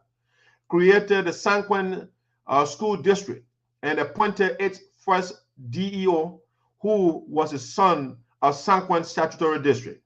Elevated the Drawson Junior High School to Central High School. Elevated the Pinetown Junior High School to Senior High. Brought in foreign teachers from Nigeria and Ghana to teach schools in Sinoe County. Okay, employment of science students to teach mathematics and science courses in the county. Constructed the WRTTI in River G to train rural teachers in the southeastern region. Ensure that all of the rural teachers training institutions, including ZRTTI, KRTTI, destroyed during the Civil War, were rehabilitated. Okay, that's something he did. He facing the things that TIG and Tito destroy or the ruin. Placed many sons and daughters of Sinoe on Ministry of Education scholarship at both undergraduate and graduate levels to study in Liberia and abroad. Okay, that's something he did. That I can attest to that myself when I went to Liberia 2020. One of the guys and something weird, they came to greet me, right? And then the guy, he came and shook the Papa hand. Yo, Papa, you know me? And Papa said, no, I'm a son, I don't know you. You guys, y'all grow so fast. You know, but anyway, the guy said, oh, Papa, I'm one of the students that you awarded scholarship. I'm doing great now. I'm a director somewhere. I built my own hustle. I'm doing great. I want to say thank you so much. Okay, and that young man gave a testimony right in front of me. All right, placed many sons and daughters of Sinoe on Ministry of Education scholarship at both undergraduate and graduate levels to study in Liberia and abroad. Honorable Zaza's outstanding achievements while serving at the Ministry of Finance was working with the People's Redemption Council to establish the payment of hot tax. Okay, the people used to quit on donkey people, then they used to force our people to pay hot taxes. All right. The old people that they get, because our people, they are polygamists, which is not against the law in Liberia. We are African, we get multiple wives. So when you are a man, you get 4 or 5 women, those hots, everybody quit on donkey people, then will force you to pay taxes. And Mr. Zaza then post start to that. The collection of hot tax from the natives who receive no benefits from the government of quit on donkey, okay? Nothing. So Zaza, those are things Zaza then been working on. This is the summary, okay? Legislative projects. I mean, I can go on and on. I can show you the images, but let me go to Milton Tiaji. So those are some of the pros and cons. Zaza does not have a lot of negative. The negative are how I just show you. He can't talk plenty, but the man can work with his pen. He can use the influence and navigate the scene and talk to other people to help the people. It's called advocacy. You know, it's not that Tiaji that talked for 9 years and nothing was done. You go back to Sinoe County and say, you know what? I sponsored a bill for 9 years and nothing passed into law. They are all gathering dust. Okay? So now let's look at Milton Tiaji. Now, before we go to Milton Tiaji, right? Because I don't want you to just take my words for it. I just want you to hear from the people of Sinoe County themselves, in addition to what I just gave you, the facts that I just spelled out to you, right? Then listen to Milton Tiaji himself. What did he say? All right, let's listen to the one first. Zaza will not go and bring bogus instruments here until you can choke them down in the throats of people. Are you? Zaza will not go and bring bogus instruments here until you can choke them down in the throats of people. Are you? So Milton Tiaji running campaign against the people of Sinoe County, the district that was legitimately created in Sinoe. The man said it's bogus, so people can get jobs. And so he was running campaign. He ran this ridiculous campaign. And people were it was a whole fight for people not to get jobs. But you know, Zaza fought and people are on payroll right now. They're working. You know, after Tiaji said bogus, you know what he did next? Well, Tiaji sponsored a bill. Yes, the bill he sponsored to amend Boka district. All right. I read to forward to plenary of the Liberian Senate for enactment consideration, a legislation entitled a draft bill seeking to amend the act creating the single statutory district, Sinoe County, Republic of Liberia. Okay. After he said it was bogus, he sponsored. He looked down here. You see J. Milton Tiaji, Senator, Sinoe County. He does not want people to get jobs in Sinoe. Okay. That's one. I just show you. Let's Tiaji just validated that for us, right? Let's go on. Let's show you more. This Tiaji.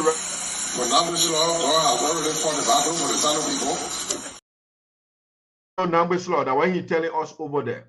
Okay. Let's see what Quinton Duncan said about his father. What Quinton Duncan said about Milton Tiaji, the main lawmaker. Let's listen to Quinton Duncan. Who disturbed the peace of our people. He behaves as if to say Sinoe County is his. And he's of no relevance. Gone are those days where you just talk big mouth and people follow. Now, politics in the country changing. Nothing he does for our people, nothing at all for the past 8 years. Nothing. Even when he was 5 years of being superintendent, nothing. They're big mouth and speaking crew. Okay, so that Quinton Duncan told you right there. Quinton Milton Tiaji best for 6, 7 years, 8 years. He was just over there and just making big mouth and speaking crude. That's what he does. According to Quinton Duncan. I'm quoting Quinton Duncan, I mean, okay?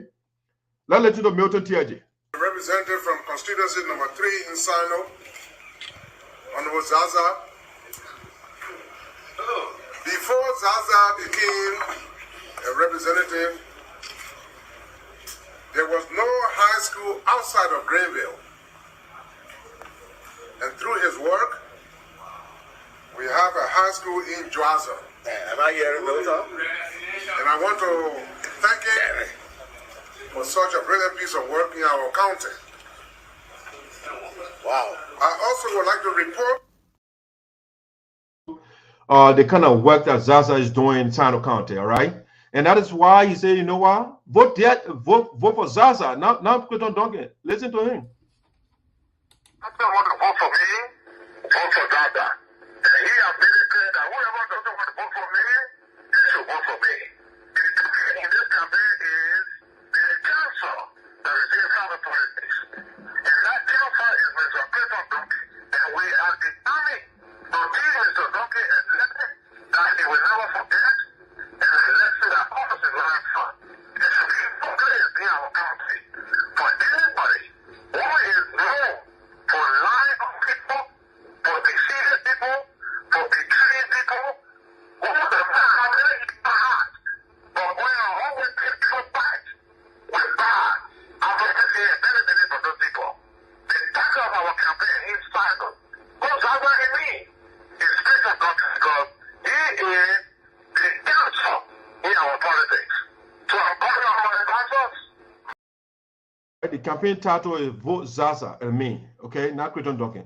So Milton Tesh is a campaign manager for Zaza, okay? He's a campaign manager. He's campaigning for Zaza. I mean, there are a lot of videos I can play. A lot of videos. I mean, he preaching tribalism and different things, those things. We don't get time for that. You know, you calling yourself, he's a devil. I'll tell you this. I am not an angel. He's not an angel. So he can't vote for somebody like that. And he tell you, he told you about Zaza's education and all of that. Listen to him. Mr. Zaza and I shared workplace at the Ministry of Finance. He was there as deputy director of the DGA. I was there in some clerical position. In 1980, he was just getting his bachelor's. Okay, he just told you that. Zaza was the director, and he was there in a clerical position. These people, they are not on the same level. They are not. All right, now let me guys, just a little bit. Let's talk about TJ too. All right, let bring Milton TJ and see what he had done, so we can go to the representatives candidates. Okay, but let's talk about TJ himself. So TJ himself will tell you who he is. I don't have to tell you first. TJ himself will explain who he is, and then I will elaborate. So you remember, we are now where we are today because of love. We suffered to come this place. We worked hard to come this place. No jail in the Republic of Liberia I've never gone to. I've been to almost every jail you can imagine. Starting from police cells. The only reason they don't read Biya was because Dr. Amos Sawyer, as interim president of our country, he abandoned, he discarded Biya. But I've been to Central Prison, I've been to Post Stockade, I've been to every police cell during the military government, and I am staying. All right, TJ is still here. He been to all the jails. No, he did not say I improved the lives of the people. I exerted pressure on Charles Taylor and build quota roads, state-of-the-art roads in Sinoe or across Liberia. Or Taylor and myself, or I prevail on Ellen Johnson Sirleaf and we electrify everywhere in Sinoe, everywhere in Liberia. No.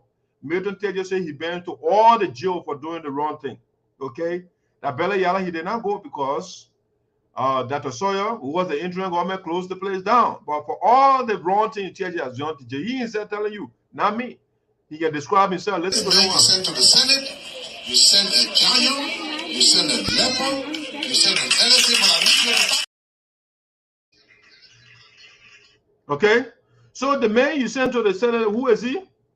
You send a giant. Do you send giant to the Capitol building? Is that a gladiatorial context? People throw blow, they lift everything up? No. Okay? So he said you send a giant. So TJ is out of place. That's why 9 years you get nothing for him. Because it's not boxing center. Is that where they do heavyweight world heavyweight championship? You know, when Sapo Giant was lifting our team the other day, our TJ is supposed to be in our arena to show that he's a strong man. All right. He says he's a lion, he's a leopard. Okay. Where do animals belong? In the Sapo National Park or in the zoo? So that why for 9 years the people of Sinoe County, you have nothing from Milton TJ. These are the things he tells you. He's not telling you accomplish what he did that improved your lives. You know, no, he say, you know, he was a lion. I will declare guilty for corruption. Normally in the entire Republic of Liberia, I tell you that I have shown my 5 fingers to that corruption about getting.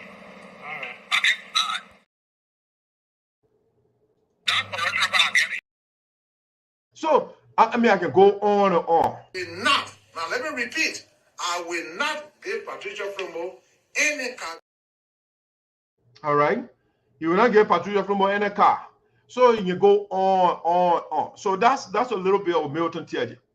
And so, just to sum it up, Milton TJ, the only con I can think of is that he is loquacious, which are called verbal diarrhea. Milton TJ will talk all day. That's his strength. He's just talking, meaningless talking, no results. So that's a pro for Milton TJ. He talks a lot. What can I think of again of Milton TJ in terms of pros?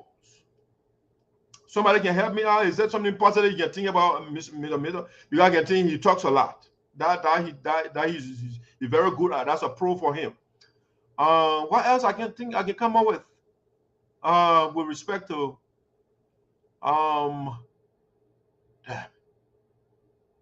I can't think. I mean, maybe he built his private school. That's a pro for him, and it benefits him. Yeah, that's it. Private school for himself, for men who are broke, who never had anything, and you should be on radio and cussing Ellen Justice Ellie out. Immediately became superintendent. He built private school for himself, stealing the people money. So that's a pro for him. He built personal house. He bought president of vehicles. Yes, here Christian Duncan is still debating whether his bachelor degree is legitimate or not. Okay, so that's a pro for him. But in terms of representing the people, we can't. There's nothing I can find. Because I want to be objective, but unfortunately, Milton TJ can't give me anything. Because he's stealing Patricia from the car. He's taking people from payroll. He will go on radio and say students should not be given scholarship because those students are not supporting him. You know, or the county development fund should not be used to educate children because, I mean, that's not what the money for. You will sponsor a bill to make rape the law of the land. You will tell the people, you know, all the bills are sponsored, step on it. You know, the rape bills, that's a step on it, and it didn't go through. So, what is it that we can point out when it comes to TJ? As a superintendent, you were declared guilty for corruption while he was sitting senator. It's a whole lot of things I can list. So, I still try to figure out those that are following Milton TJ and say, oh, it's a B-52. Is that a B-52 of corruption, of stealing from the people, of tribalism? I mean, preaching tribalism in the county 24/7. Oh, group people, they're coming for you. They're coming for you. Is that what we want in Sinoe County? No, because the man has nothing to sell to our people. So he goes there and preaches tribalism. Listen to this one. Destroy the unity of the group people. It's a fight to break you down and reduce you to zero. Destroy the unity of the group people. It's a fight to break you down and reduce you to zero. Okay, so that's the kind of that what TJ can sell. Because for 9 years, no, let me not start for 9. 10 years on a child stealer. Milton TJ cannot show anything. 10 years. Or if I should point out something that they did for us, they murdered 250,000 people. They polarized the country. They burned everything down in the country. I mean, they raped children. And our TJ sponsored a rape bill to make rape legal in Liberia. So, Honor Taylor there is nothing we can show because the guy, TJ and Taylor, they had a bank. They used to go to Wet Flowers and share the money. Go to Tiger One right now and see how the play looks. After 10 years on a Taylor, what did Milton TJ then do? Nothing. All right. Ellen Johnson said, who sponsored Charles Taylor? She said, you know what, Taylor, TJ, I'll reward you. And made TJ superintendent. The people of Sinoe County, they opposed the man. Ellen Johnson said, he said, I am the Queen of Sheba. I will force the man on you. So they forced TJ on the people of Sinoe County. And for 6 years, TJ looted. He looted. 74 projects were earmarked in Sinoe. The money, everything given to Milton TJ. What did Milton TJ do? He ate the money. And that's why Zaza sent an audit team. And after the audit, what happened? TJ was declared guilty. TJ was declared guilty for corruption. Okay, you were declared guilty. There are children there that are supporting him. All right, he has to get the guilty verdict right here for TJ. Okay, so I am still thinking if somebody can bring us something that I can appreciate of TJ, I will be glad to get it. But I can't see anything right now. All right, some of the comments. I am following from Single, Morovia. That's the COS of Mr. Zaza over there. Let me see. Yesterday, community event in the 72nd community, less long sermons and politics, but action we speak louder than words. Okay. We're going to look at what you're talking about. Congratulations to either poor. Okay. So those are some of the comments that are coming in here.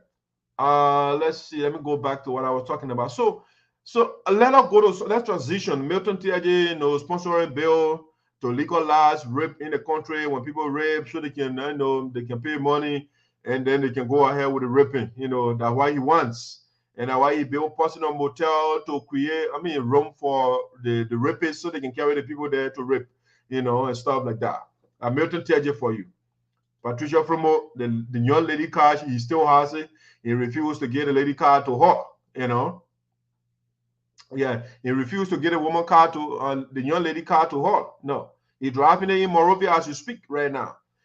So I'm still thinking people of Sinoe County, those of you that campaigning for this man, they're asking TJ, where is our money? And they put a picture here. So everything in the news you can see everywhere. Where is our money? Milton TJ is 700K. All right, the poor thing over there. He got ghost project, everything going on. Yeah, they put all the thing on the newspaper. This is it right here. The IRA report, the people that can audit, they can observe the lawmakers and see who is working and who is not working. After doing that report, they say, if you look at the top of that newspaper, Senator J. Milton TJ, Sinoe County, he scored F. He failed. So I don't know why. I'm still thinking why. Yes, the report from the General Auditing Commission from GSC report, during the period's honor audit, we observed that the Special County Development Council approved 74 projects, programs, and other activities at the total cost of $2,646,870. The US dollar we're talking about here, through 2 separate resolutions for the period honor audit. But the Sinoe County Administration honor corrupt Milton TJ undertook 12 projects out of the 74 projects approved by the SCDC, Sinoe County Development Council.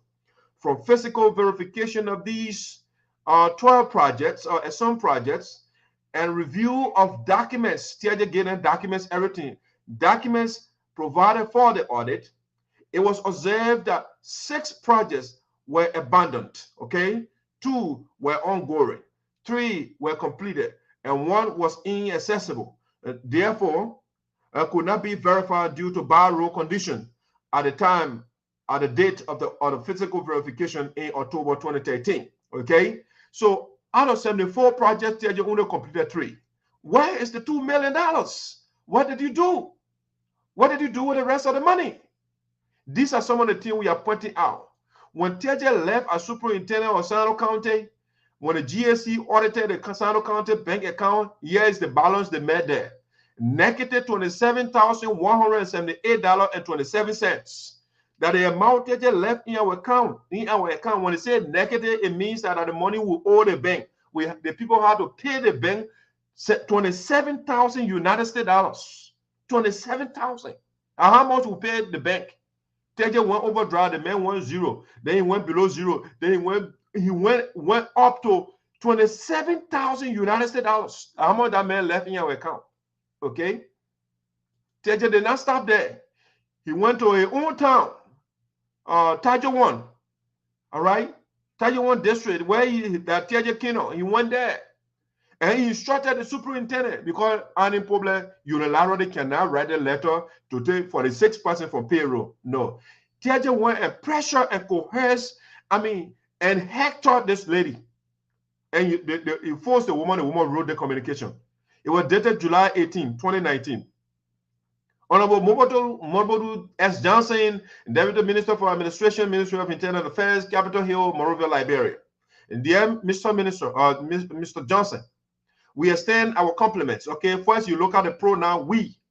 Any problem alone cannot be writing or communication, and she say we. No, that's so they say we because it was TJ and any problem. It was TJ that forced any problem to do that.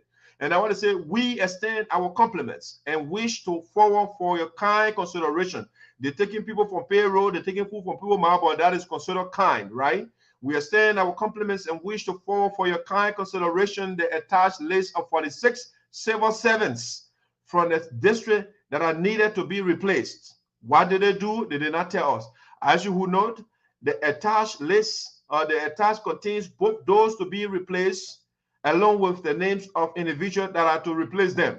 It is my ardent hope that you will kindly grant this request, which is necessary for the smooth and effective running of my district. According to TJ, that how you can effectively run a district when you take people from payroll, when you take food from people's mouths. That's the way you can effectively run a county or district. So this is the man. I just showed this. Yes, another communication. I can go on and on today. The people of Sinoe County, our senator, he's a co-chairman on the committee to give our people jobs. And Milton TJ refused to sign. You can see his space here. Senator J. Milton TJ, co-chairman, his space is blank. He refused to sign for people to get employment opportunity in Sinoe County. And so his supporters are saying this. Hugh Bleedy is the campaign chairman for Milton TJ right now as we speak. Hugh Bleedy, the campaign chairman for Milton TJ. Right? This is what Hugh Bleedy wrote. What have TJ offered to the people of Sinoe in his 5 years leadership? What are his legacies and benchmarks that can be seen? Does he have the leadership ability to lead or an ability to engage into insults, fight, tribalism, sectionalism, gangsterism, authoritarianism, or what can you say? That TJ National Campaign Chairman Hugh Bleedy wrote this. Okay, so to the people that are supporting him, they're not even trusting. Yes, why his chief of office starts there, J. Maxwell Twitty. This is why he said Zaza is a financial expert. Okay, they're telling you who Zaza is. Zaza is a good man. He's qualified to lead the people of Sinoe County. So after he said Zaza is a financial expert, the next thing he said, Zaza who, and says Zaza is a financial expert who should find his way to the central bank. All right, he didn't say, oh, Zaza should leave government, right? He should not participate in the country affair because he knows Zaza is competent. He's up to task. He has the relevant knowledge. So he said, the man should lead the Senate race because, TJ can't beat him. And so Zaza should go to central bank. All right? While TJ is suited for the senatorial seat. Mind you, both are important to the betterment of Sinoe, okay? If you can read a little, if you can even do little analysis, right? I'll show you all these different things. The man said, TJ is suited for the Senate for the betterment of Sinoe. Being guilty of corruption, is it good for the betterment of Sinoe? Can you say that? Okay, whereas Master 20 is saying, TJ who was declared guilty is good for the betterment of Sinoe. Here is another guy who is not a supporter of Zaza. What he's saying about Zaza? Yes, Obuti Baba. He's supporting TJ, right? He's a TJ supporter. This is what he said about Zaza. Hello, my people. I'm from different camp, okay? I am from different camp. but sent to Sinoe County through the office of Honorable Zaza, Representative Electoral District Number 3, Sinoe County, to complete the Johnson Community Radio Station. Am I wrong to do such? Okay, and he put all those things there. So the opposition themselves, they are saying Zaza is not a bad person. He's the right one for Sinoe County. Okay, that's what Oboti Baba said. All right, you want to hear from other people too? What they're saying about Zaza? I can bring Reverend Kolo, who is also a supporter of Tiaji. What did he say about Zaza? Let's listen to Reverend Kolo. You need to do, or what has he done that you need to add upon? Like I said, where he stopped to pick up from there. Yeah, what are some of the things you feel you could add upon? Is right. I think a lot of things that he did. You care to, he's still doing. You care to name some? Well, first of all, it was Honorable Zaza that elevated the school after my school, because my school is the first high school ever. Then he came here, he elevated the Johnson Central High to a senior high, and he also have a school built in Rwanda, and some other things that he did in some part of the district. And will I leave it because I mean somebody Okay, so you heard Kolo view over there. Kolo told you what Zaza is doing, a supporter of Tiaji. Okay, he didn't say Tiaji. There's another supporter of Milton Tiaji. What he say about Zaza? 14. I was the chief of office staff in the office of Honorable Representative Matthew G. Zaza. And my function was to serve as a personal liaison to the Honorable Representative's office. But the opportunity I had while I was in the office of Honorable Matthew Zaza was to be contacted, to be asked by the Honorable Speaker of the House of Representatives, Speaker J. Ellis Tyler, to participate in the drafting of the budget of the lower house. And I participated. Reverend Sinoe, who was the chief clerk, and attest to that, I participated in the drafting of the budget. And so that's Otelo Kojo or Nambe. He is also a supporter of Tiaji. He just gave a testimony. He was also a chief of office staff for Tiaji. Okay, but he did not say Tiaji gave me an opportunity to prepare the upper house budget. No, he didn't say that. He said Zaza gave me the opportunity. After he trained me, he contacted the speaker, Alex Tyler, and said, you know what, let my chief of office staff comes and contribute and see how we can prepare the budget of the lower house. Okay, so that's what they call empowerment. The man is empowering the children to see how things are done, because you will be out of the same when he leaves. The young people, they will have ideas. They gave me testimony about Zaza. You know, they can say, let's hear what Chia said about Zaza. Calling Honorable Matthew G. Zaza for saying no to tribalism.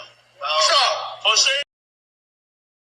Okay, you heard that one. Augustine Chia. Zaza said no to tribalism. Honorable Matthew G.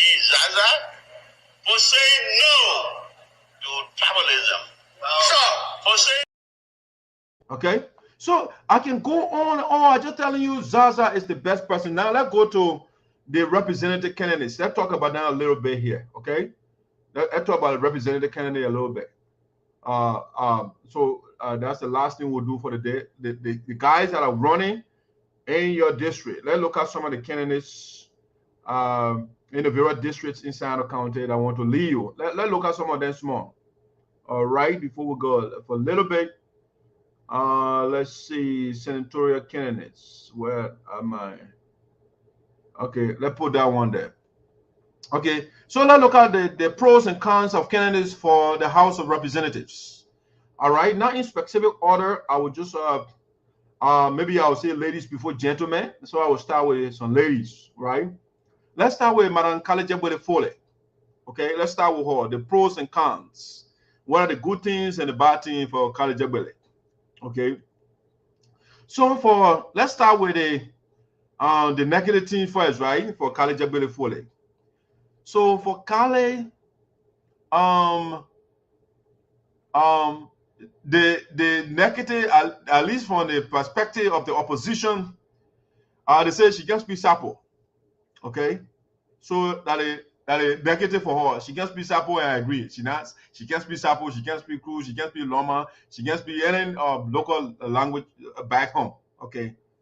That the criticism is say the guy against, okay, that's one negative thing, right? But again, this negative is not germane to the position that she is running for. Because the Constitution article, let me get my copy of the Constitution is right here for me.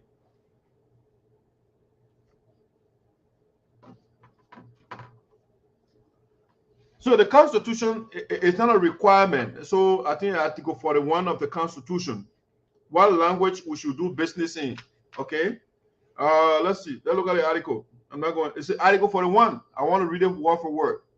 It said the business of the legislature shall be conducted in the English language, or when adequate preparations shall have been made in one or more of the languages of the Republic, as the legislature may by resolution approve.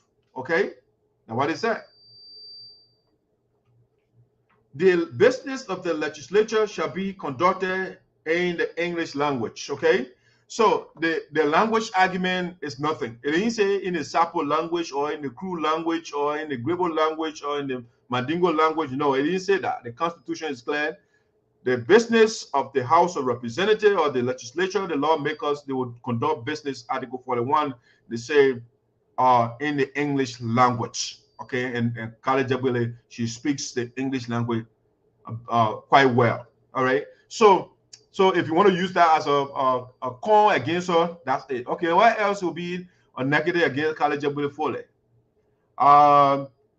Sonny boy, Noah said the woman should sit down, and she doesn't want to sit down. She tenacious and she stands up to the men. So they see as a negative thing. The woman got to be in the kitchen. Woman can't do what man can do. You know, so maybe you want to see that as negative. It's up to you. What else? Kale Jabwele Fole. All right, negative. They say she can speak Siri. You know, the English is not Liberian English. You know, so they see that as negative against her. All right, now. Those are the things I can think about. Siri, the woman, the people that, you know, that the woman can flip, you know, she's versatile with the speech, you know, she can speak the local language and so on. I mean, when the children grew up here, I mean, it takes time for her to take on the local lingua over there. All right, so that's something negative for her, right? All right, now let's look at the positives. Madam Jabwele Fole, you see, the Sinoe County has two major tribes, right? Or ethnic groups. I should use that one. I don't like tribes. So it has two major ethnic groups, or largest ethnic groups in Sinoe, the Crew and the Sapo, right? And Kale Jabwele was the leader for the Sapo ethnic group for 2 terms in the United States. She led the community for 2 terms because that's a test of leadership. If you can lead the second largest ethnic group in Sinoe County, that means you have been tested not once but twice. They elected her twice. She led the people. She was to carry medical supplies to Sinoe County, and now I'm not talking in barrels, or she carried container, or huge, massive container she carried over there. They gave generator at the time. There was the town hall or the city hall never had generator. There were no chairs in there. She put chairs in there. She got children on academic scholarship, especially the women, because Sonny boy Noah said, woman can do what men can do. So the woman said, okay, we have to educate our children so that they can do what Sonny boy can do. Okay, so she got children, the girls, a lot of them on she got an academic scholarship for them. She's a nurse by profession, so she focusing in the medical area, helping women with medical equipment or supplies and those things, educating people, especially the women, how to take care of themselves. You know, she is building the first, in the context of Liberia, in the context of Dwazon, the first mall in the context of Sinoe County. You know, the mall in the context of America is different from the mall in the context of Liberia. Just the way ambulance is different from in the context of America than in Sinoe County. When you see something about no ambulance, you throw yourself down and cry. You know, so the woman is building the first mall, the business center in Sinoe County. As a matter of fact, she built, as you speak in the past, she built the first mall in Sinoe County, which certain boy, because of politics, oh, that garage, you know, he does not want to praise a lady because woman can do what man can do, right? So anything a woman does in Sinoe, something boy will pull you down, you know. So the woman mall, she spent a good bit of money in I think she invested a lot of money in it. The first mall, because the idea was, I mean, our people, they got to draw some, I think it's the second largest town next to, or city in Sinoe next to Greenville, right? So the woman is saying the people cannot always live on that. It's a long distance in the road, a distance in the road is bad. The people cannot leave there and go all the way to Greenville to get a better ball, to get rice, so we can open another business center here. So they call decentralization of the economy, you know. So she built that what she doing in Sinoe County. All right, where our men son and boy know are building personal houses. And so she has a platform, all right, which is summarized on this stuff here. It's a whole document. I'm not saying flyer because son and boy know I get flyer. He went in studio the other day. And so yes, my flyer, and these are the things I did, and my platform. Okay, you finished doing it already. There's a platform, but anyway, so Kale Jabole following, she summarized the thing that she wrote in detail in her platform. She summarized them. She calls that the basic necessity of life: healthcare, education, agriculture, and peace. Those are the basic necessity. I don't know who here disagrees. You don't want to be healthy. You don't need education. You don't need agriculture to provide food for yourself, to feed yourself. Do you want chaos wherever you live? You want peace in order for all these things to go on, to be healthy. I mean, you need a peaceful environment. If you're healthy, you live in a chaotic environment, your life, you will not live long, you know. So Kale Jabole calls a platform the basic necessity of life. So when Kale goes in the building, we know what we can hold her back, okay? You will hold her accountable for these things. When she doesn't do them, you will hold her accountable. But our brothers say, you know what, I don't have platform. I don't need platform because the old man and the papa, they can't read. So I don't need platform. And I've been asking, okay, the old man and the papa, they can't read. I can read. Read your platform, give it to me. I will read it to the old man and the papa, and I can't read. Because the old man and the papa, they send you to school to learn how to read. But instead of something about writing something and reading it to the old man and the papa, they say, oh, the people can't read, so I will not read platform. I don't need it. Okay, so when you get off it now, we'll put you there now. What can we use to hold you accountable? What can we use? Nothing.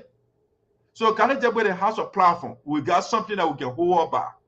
We have nothing to hold Sonny Boy accountable for. Nothing. All right. So Kale Jabole Foley, she got multiple pros. She's a people person. She could stay in the USA and say, you know what, I don't have to battle about going to Liberia. She's doing well. She's a nurse here. She runs her own business. She got her agency where they hire people to go and help people out here. That's something she's been doing. I interviewed her the other time. She said my business is worth, over $1 million. You know, so she has no business leaving here. She's not suffering to go back home and go run for office. But you know what? I think Aristotle or Plato, one of those guys that said, if you don't participate in the political affairs of your community or your country, you will be led by your subordinates. Okay, so if Kale Jabole sits down, a subordinate sonny boy Noah who is there to build horses will be your leader, and you will be done. The man cannot run a simple port. He ran the port and boat went missing. We can't see the boat. All the people that came before sonny boy, they ran that place. No boat get missing. They maintain the buildings and everything on the port. Sonny boy walking, go see the building on the port. Everything is rotting. The boat got missing. No accountability. But the man said he wants to be a lawmaker. He built personal houses all over the place. You ask him, what's your platform? He said, I don't have platform. The old man, the papa, then they can't read. Okay? So is that a man you want? So Kale Jabole Foley is the right person for that district. Let me go to the next person. So just a little bit of Kale Jabole right now. You know, she got a whole lot. We have Madam Xavier Talley. She also in the race. All right? Xavier Talley is in the race. And for me, Xavier Talley is a stranger. She's a stranger to me. Because I am the GPS of Sinoe County. And she is not known in Sinoe County. Nobody knows her. And the little that we know of Xavier Talley so far so good, In terms of con or pros, she is educated. She's a lawyer by trade. Yes, we don't see the evidence in the county, but they say she's a humanitarian. She gave agriculture farm and all the different things they post in the campaign town, and so you hear all these different things, but we can't see it. We don't see those things. So that the thing we can hear from her, but what we also heard about her is she married to a Ghanaian. Okay, so all the men in Liberia, they are not good. So she married to a Ghanaian. What that means is all resources are going to Ghana. They are not coming to Liberia. Has she married a Liberian? That means the resources will be coming to Liberia. They'll be helping Liberia. But she is helping to build Ghana. All right? She helping build Ghana, not Liberia. And she had all businesses going on in Ghana, not Liberia. Because she wants to run, she's running for office right now. So they say, oh, she's doing this. But before then, we never heard about her. When Ghana Jebede were contesting 2017, she was nowhere to be found. Nowhere. So all of a sudden, Xavier Tyler is in the race. And we are sensing she seems to be the female version of Quentin Duncan. That business people, she wants to get a bigger platform so she can build her business. And that's what we don't need that. We don't need a business person. We don't want somebody who will come overnight and say they won't be representative for the people. Okay, what have you done? Who knows you in the district? Who knows you? We don't know the woman. We don't know the woman. So because she's a lawyer, she got some little money now. So as I've been seeing, she gave me rain boots to the people. She gave me shovel and other. Okay, shovel and hoe. You're a lawyer. You can take a company from here so they can build the roads. The people that ain't got to do manual labor in the age and time. You can carry a company there to do her farm. They're making over there. The post they're doing stone age thing, manual labor. They couldn't carry modern mechanization over there, farming or agriculture activities over there. Somebody with lawyer that stayed in America, they practice in America, and they can't help our people out. The people still doing money. They give them machete, cutlasses to be chopping trees down. Yes, and the people that said it. So these people, Madam Sylvia Tyler is not the best person either. No, she's new. So all that things she wrote on the flyer over there is not. They're just to fool you. We want a platform, something that the whole document that we can read. No, we're not talking about flyer. That flyer they put, oh, I will do this. Okay, how are you going to do it? You have to explain it to us. So Sylvia Tyler, she's very new. So she's not a major political component in the county, in the race.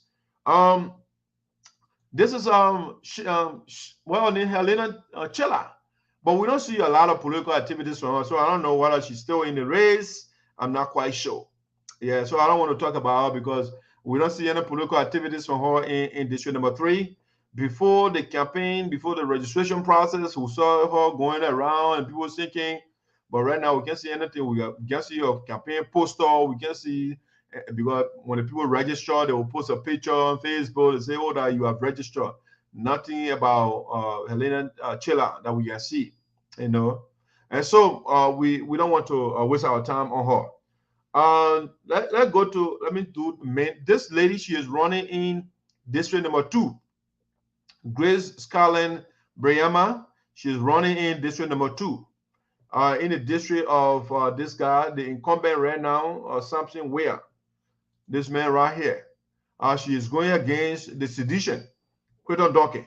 Not Quentin Duncan, but Samson Ware. He's the incumbent right now. So she is challenging this man. The incumbent, this guy right here, Samson Ware, has 2 major challengers. He has Otello Kojo also challenging him, district number 2. All right. He also is a challenger of this man right here. So there are 3 people in district number 2. This man, again, he's an incumbent. And I'm not a spokesperson for him, but I can say a lot about him, unless his supporters will come to explain to us. But for the fact that he is a sedition, and knowing that what CDC did to us, and he is proud to be wearing CDC beret, it says a lot about him. Because, hey, CDC, they've been in power for 6 years. And for 6 years, Sinoe County did not benefit anything. And the top officials of the government, they are from the southeast. And our people, nothing we can see inside in the whole southeast. We are abandoning the southeast. But these guys, they say they're coming to, they put the CDC bearer on.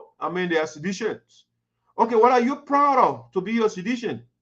What are you bringing to us? And when you guys cannot show anything to us for 6 years? Yes.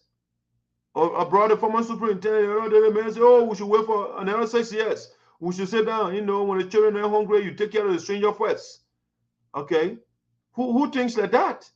Who leads like that? You abandon other people and you focus on other people. Everybody hungry at the same time, but you say, the other people, now 1 day, now 2 months, now 3 months, now 2 weeks, no. You say you wait for 6 years. You sit down. And that's what they did to us. So something we are then happy to wear beret. All the big government officials in the government, in the current government, they're from the southeast. All of them, they're from the southeast. A lot of them, they are from the southeast, but nothing. The roads in I was just reading something earlier before I came on. They said the president is trying to pass through Ivory Coast to go to Maryland, other thing, because they can't go straight. The roads are horrible. The roads are horrible. So so he has a huge challenge. He won the last election. This is what I wanted to read, for example, the southeast, the government officials in the current government from the southeast. George Biya, president, he's from Grand Crew.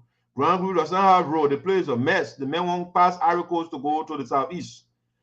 Buffer Chambers, Maryland, is a speaker of the House of Representatives.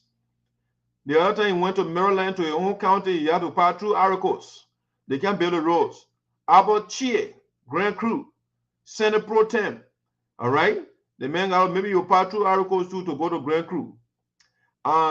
J. Fonati Kofa, Grand Crew, Deputy Speaker. Samuel D. Toy, Maryland, Finance Minister. J. Aloysius Talu, Grand Jide, Governor of the Central Bank.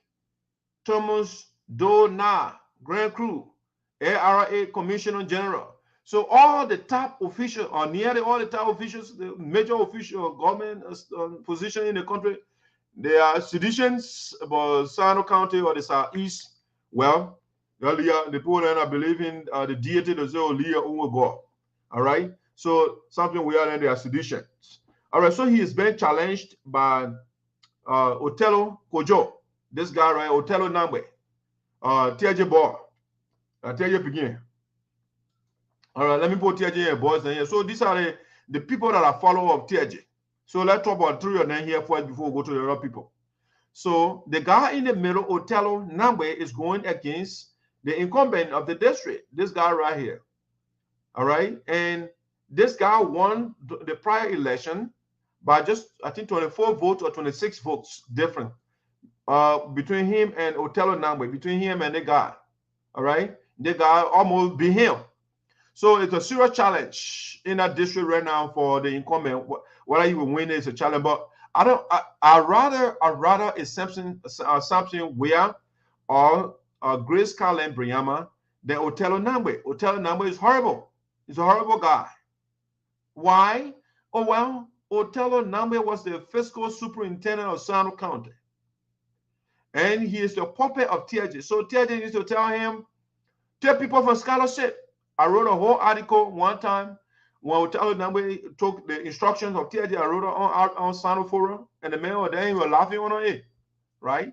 When you're a fiscal superintendent, they took students, Marcus Sarah, like Coloma, Nene, the likes of Murray, Sako. A lot of the students, the guy talked to people from payroll, and took them not payroll on a scholarship form, and since then the guy has been beyond TJ. TJ was declared guilty for corruption. And Otello Nambe say, I love TJ. Stealing the poor Sinoe County development money is a good thing. I love TJ. And so they will be happy on the same flyer with TJ. They're using TJ as a campaign tool for them. The young people right here. So it's a little bit of Otello Nambe. Otello Nambe is not coming for Sinoe County. He is coming for himself and TJ. So this is what they are doing. TJ is on his way out. So he's trying to sponsor some of the boys when they win, so that when he gets out, they will at least be able to gain something. You know, so, and you say, oh, I will campaign for you. Even though he says he's struggling, you know. And the guys don't understand that. They say the Lord Sinoe, see what that young man is doing in South Africa. Julian Malema, he owned all politicians and he say, you know what? The ANC, man, that you guys that maybe who am I, but you are very corrupt and you on their back. And because of that, Julian Malema, his party now is one of the major political parties right now in South Africa. But the young people, no, that Milton tell you that go follow the man that helped Taylor, they killed 250,000 people, taking people from payroll, not refusing to sign for people to get jobs, preaching tribalism. Oh, the man and say, oh no, man, our man that will love what the man doing. Oh my God, killed Nangbe Slaw. Okay. And then he carrying Otero Nangbe in Nangbe Slaw's district. So that Nangbe Slaw will be in the one in Nangbe Kotero Kocho will be in the one to be in Nangbe Slaw's seat to sit down there. And the people of district number 2, they think they will buy that kind of argument. No. Tell you cannot be on radio and telling people say, oh my God, killed Nangbe Slaw, and you are bringing Otelo Nangbe to take over Nangbe Slaw's seat, and you expect the people to vote for you. And now what this guy won with 26 votes the other time and beat Otelo Nangbe. That's why he beat Otelo Nangbe. He beat this guy. Because the guy, his boss man is bragging and say his God killed Nangbe Slaw. Yes. God, let me listen to him. When Nangbe Slaw, God has already fought the battle for the Sinoe people. So that this is Otelo Nangbe boss man. He God already fought his battle and killed Nangbe Slaw. And he carried this man, and that's what the other guy won. And there was something we won in the last election. We'll see what I mean now that Milton Teji has reminded the people that he God killed Nangbe Slaw, the people of Jdepo, their son. You will see whether they will vote for him. And that's why when Teji went there for campaign the other day, they chased him out of the place. It was a whole fight there. They don't want to see Teji in district number 2. So I don't know how Otelo Kojo going to win this thing. All right. Now, this lady, she contested before as a senator. She went against Augustine Chie. Grace Scarlett Briama is also in the race.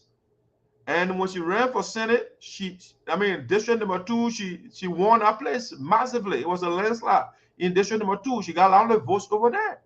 And she is in the race right now. So the 2 men, and they are in trouble. The men in trouble. And the incumbent too is also in trouble. Because the woman, she swept that place the other time. Even though this guy supported the incumbent, Chie, but the woman swept the place. You know, so Grace Scarlett Briama is somebody to look out for district number 2. Yeah, she could possibly be the next representative for that district. Who knows? And when she wins, I would take that. That's somebody I can work with. You know, that's somebody I can. Otelo Kojo, no, is coming to push the agenda of TG, and that's why they are on the same. They're running on the same flyer. It's the same tribal thing that TG on. They believe in that. So they put themselves on the tribal because while you're on the same flyer, you're running on the same agenda basically. And TJ is running on agenda to say, oh my God, kill somebody. Yeah, you for it. I told people from payroll, yeah, you are for it. I refuse to sign for people to get job, you're for it. And now why you put yourself on the flyer? What you call it? You are declared guilty, TJ corruption, guilty verdict. Okay, it appeals to you. Now what? So these guys, Reverend Kolo is another guy. Reverend Kolo, he contested in district number 3. They beat him. Otelo Kojo contested twice. They beat him. He contested for Senate. They beat him. He contested for representative. They beat him. This guy, they beat him. All the guys on the flyer will tell you they are beating all of them. Master Graceful ran in Mike Gibby, I think. They beat him. You know, now he ran away from Mike Gibby. He's in Sinoe.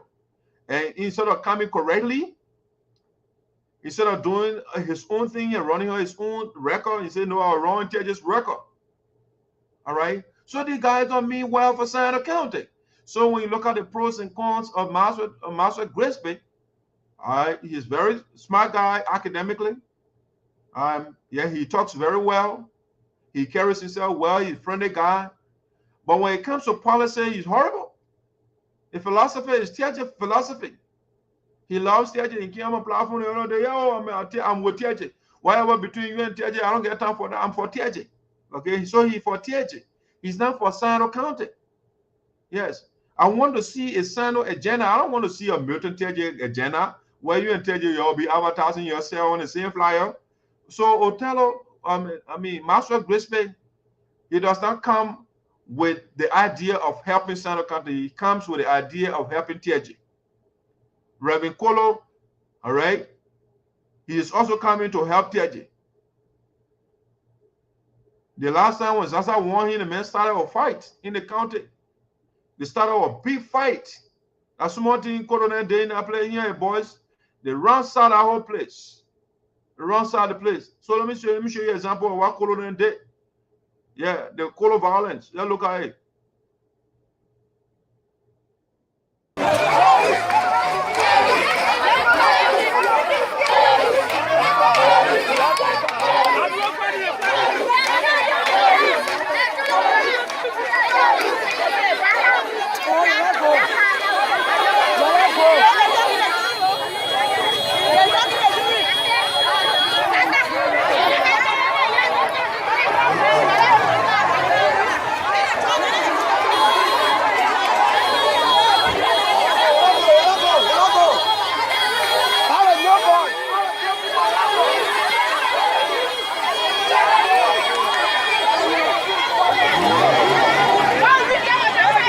The Zaza group is celebrating.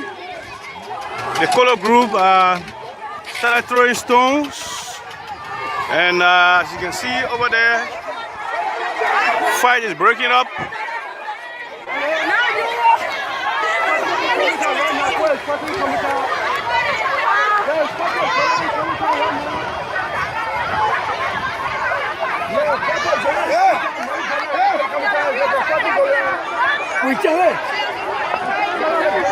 There's a fighting going on now.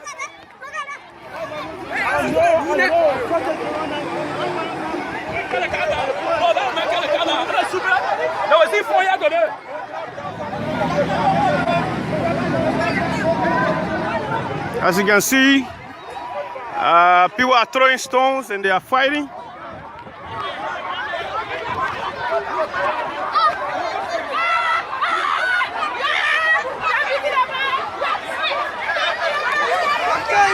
Hey!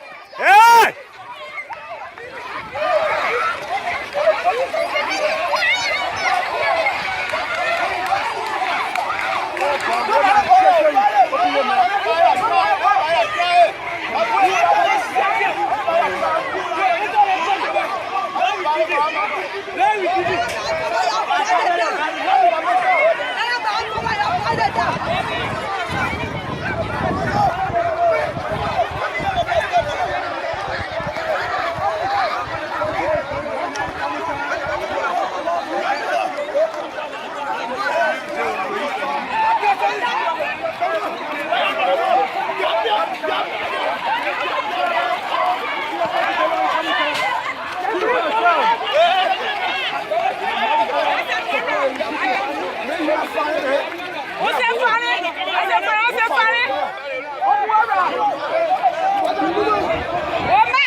So that's a little bit of Reverend Kolo 2017 when Honorable Zaza won the election. The men started electoral violence in Sinoe County, and the record is there. I mean, the people of Sinoe County, they will make that judgment. If they want Reverend Kolo, it's up to them. But district number three, Reverend Kolo is not the right person. Yes, he did that. I mean, yes, the result of that violence that went on in that place, yes, the result. Okay, the young guy, his eye got burst, the burst eye, and because of that, he passed away. May his soul rest in peace. You know, So they call him Mike Nomad. This is a scar that is beyond Reverend Kolo in Sinoe County. And making matter worse, from worse to ridiculous, the man said, you know what I did is not enough. And so because of that, I mean, I want more. I want to align myself with the wrong person. So he put himself on the same flyer with TJ. Okay? He on the same flyer with TJ. After he did that, the man that ate the people of Sinoe County development money, the man said, Allah, TJ is my man. Whatever TJ is doing to the people of Sinoe County, it makes me happy. Even though you appear on interview and say, oh, Zaza built the first high school, or Zaza built multiple schools, and he did stuff, but you say, no, despite all of that, I'm supporting Milton TJ. Okay? So Reverend Kolo is a wrong person for the people of Sinoe County. It's a wrong person. The three guys on the platform, on the flyer, if you put in there, you are fostering the corruption of TJ, you are fostering the tribalism of TJ, you are fostering the rebel attitude of TJ, you are fostering cursing out people that way you, because that what TJ has given us for the past 9 years, or for the past 10 years, for the past 6 years, okay? For the past 25 years in government, that's what we have gotten from TJ. He ate our county electrification money. Greenville is dark right now. Nothing there. They gave me money, everything. And these are the things that you guys are supporting. All right, let's go to the next person that we want to talk about. So Mr. Romeo Kuya is also in the race, is in district number 1 together with Maxwell Grisby, this guy right here. They are in the same district. And this Mr. Romeo Kuya was the former superintendent of Sinoe County on Milton TJ. All right, and the people that squander our county money. Yeah, he with TJ, that TJ man, they were buddies before. Okay, so yes, so if you want to go for Romeo Kuya, it's up to you. So that why his cousin say, you know what? I mean, Romeo Kuya been running forever. He doesn't want to get out of the way. I'm coming this time around. Tia Jadia is going against his own cousin. You know, Romeo Kuya, first cousin right here. So this guy, Tia Jadia left in the U.S. and now he's running to in the same district. So Tia Jadia, Romeo Kuya, let me see. Yeah, Romeo Kuya, Maxwell Grisby, the other guy, Trouble Winston Doe, I forgot to put a picture up here. They are also in the same district. And I think Barbara Kia also in that district. Barbara Kia, I thought I put a picture here too. Okay, I forgot. I didn't put a picture here. The CDC person for Creighton Duncan and people. So in district number 3, this lady is also contesting. Madam Carlos Shebwe is in the race. Yeah, she's in the race, but Madam Carlos Shebwe is not the right person either. This is why she's not the right person. She has multiple reasons, but let me play this video why she's not the right person. Together. In the world side, I'm a politician, so when I go, I have to tell people who am I. My name is Honorable. All right, so she's a politician, and she's about to tell us who she is. Wherever she going, wherever she goes, she got to tell us that she's a politician, so she got to define herself. Let's listen. I'm running District 3, Wasson District, Sinoe County. So the organization, hello. The organization for Southeastern women is to empower our women. If you look in the whole of Southeast, they represented the senators, there's no woman there. From Sinoe County to Kipamas. There's no woman there. So we have an organization called Southeastern Female Organization. You don't have to be aspiring. Who knows what we will bring tomorrow? We want everybody to be part of it. We need your support. And you guys have to support the organization. Our men been dragging us on the ground for long. It's time that we put them down to get on top of them too. Okay, so you see, that's Manakala Shebe over there telling you, well, the men been on top of them for a long time. And so she coming to get on top of the men too, to step on the men. All right? So do you want a leader who is coming to step on you? Is that what you want? You want a leader who is coming to revenge? Even though those men, those young people, or our elders that are suffering over there, they were not in power? No. The people that are on the fund and making that fund, they were not the one that step on Manakalo Shepherd. No, they were not the one, the young children that don't have food. They didn't step. That the politicians, the 1 or 2 persons that have been in power, those are the people. But the moment say, you know what, the men they've been on us for long, and it's time for us to step on them too. So when you put Manakalo Shepherd there, well, she come and step on your neck. She come and climb on top of you. No, you don't want that. You don't want somebody who will revenge on poor people that they not serve in any government capacity. No, you know. So Manakalo Sheba is the wrong person. Listen to her one more time, and I will go to the next person. We don't have to waste time on Manakalo Sheba because her messaging is wrong. The first video she made, she said, "Oh, I'm coming for the women, and we're going to be dividing the forest and the trees in the forest and those different things." What she's saying, you know. So let's play the video one more time, and then we'll go to somebody else. In the world side, I'm a politician. So when I go out, I will tell people, who am I? My name is Honorable Carlos Sheba. I'm running District 3, Wasson District, Sinoe County. So the organization, hello? The organization for Southeastern women is to empower our women. If you look in the whole Southeast, they represented the senators, there's no woman there. From Sinoe County to Gabon, there's no woman there. So we have an organization called Southeastern Female Organization. You don't have to be aspiring. Who knows what we will bring tomorrow? We want everybody to be part of it. We need your support, and you guys have to support the organization. Our men been dragging us on the ground for long. It's time that we put them down to get on top of them too. Okay. So Manakalo Sheba, she wants to get on top of us. She's not coming to bring an agenda that will develop the place. She's coming to create chaos. And I say you will not sit down for you to climb on top of me, to step on my neck. No. And no man will condone that either.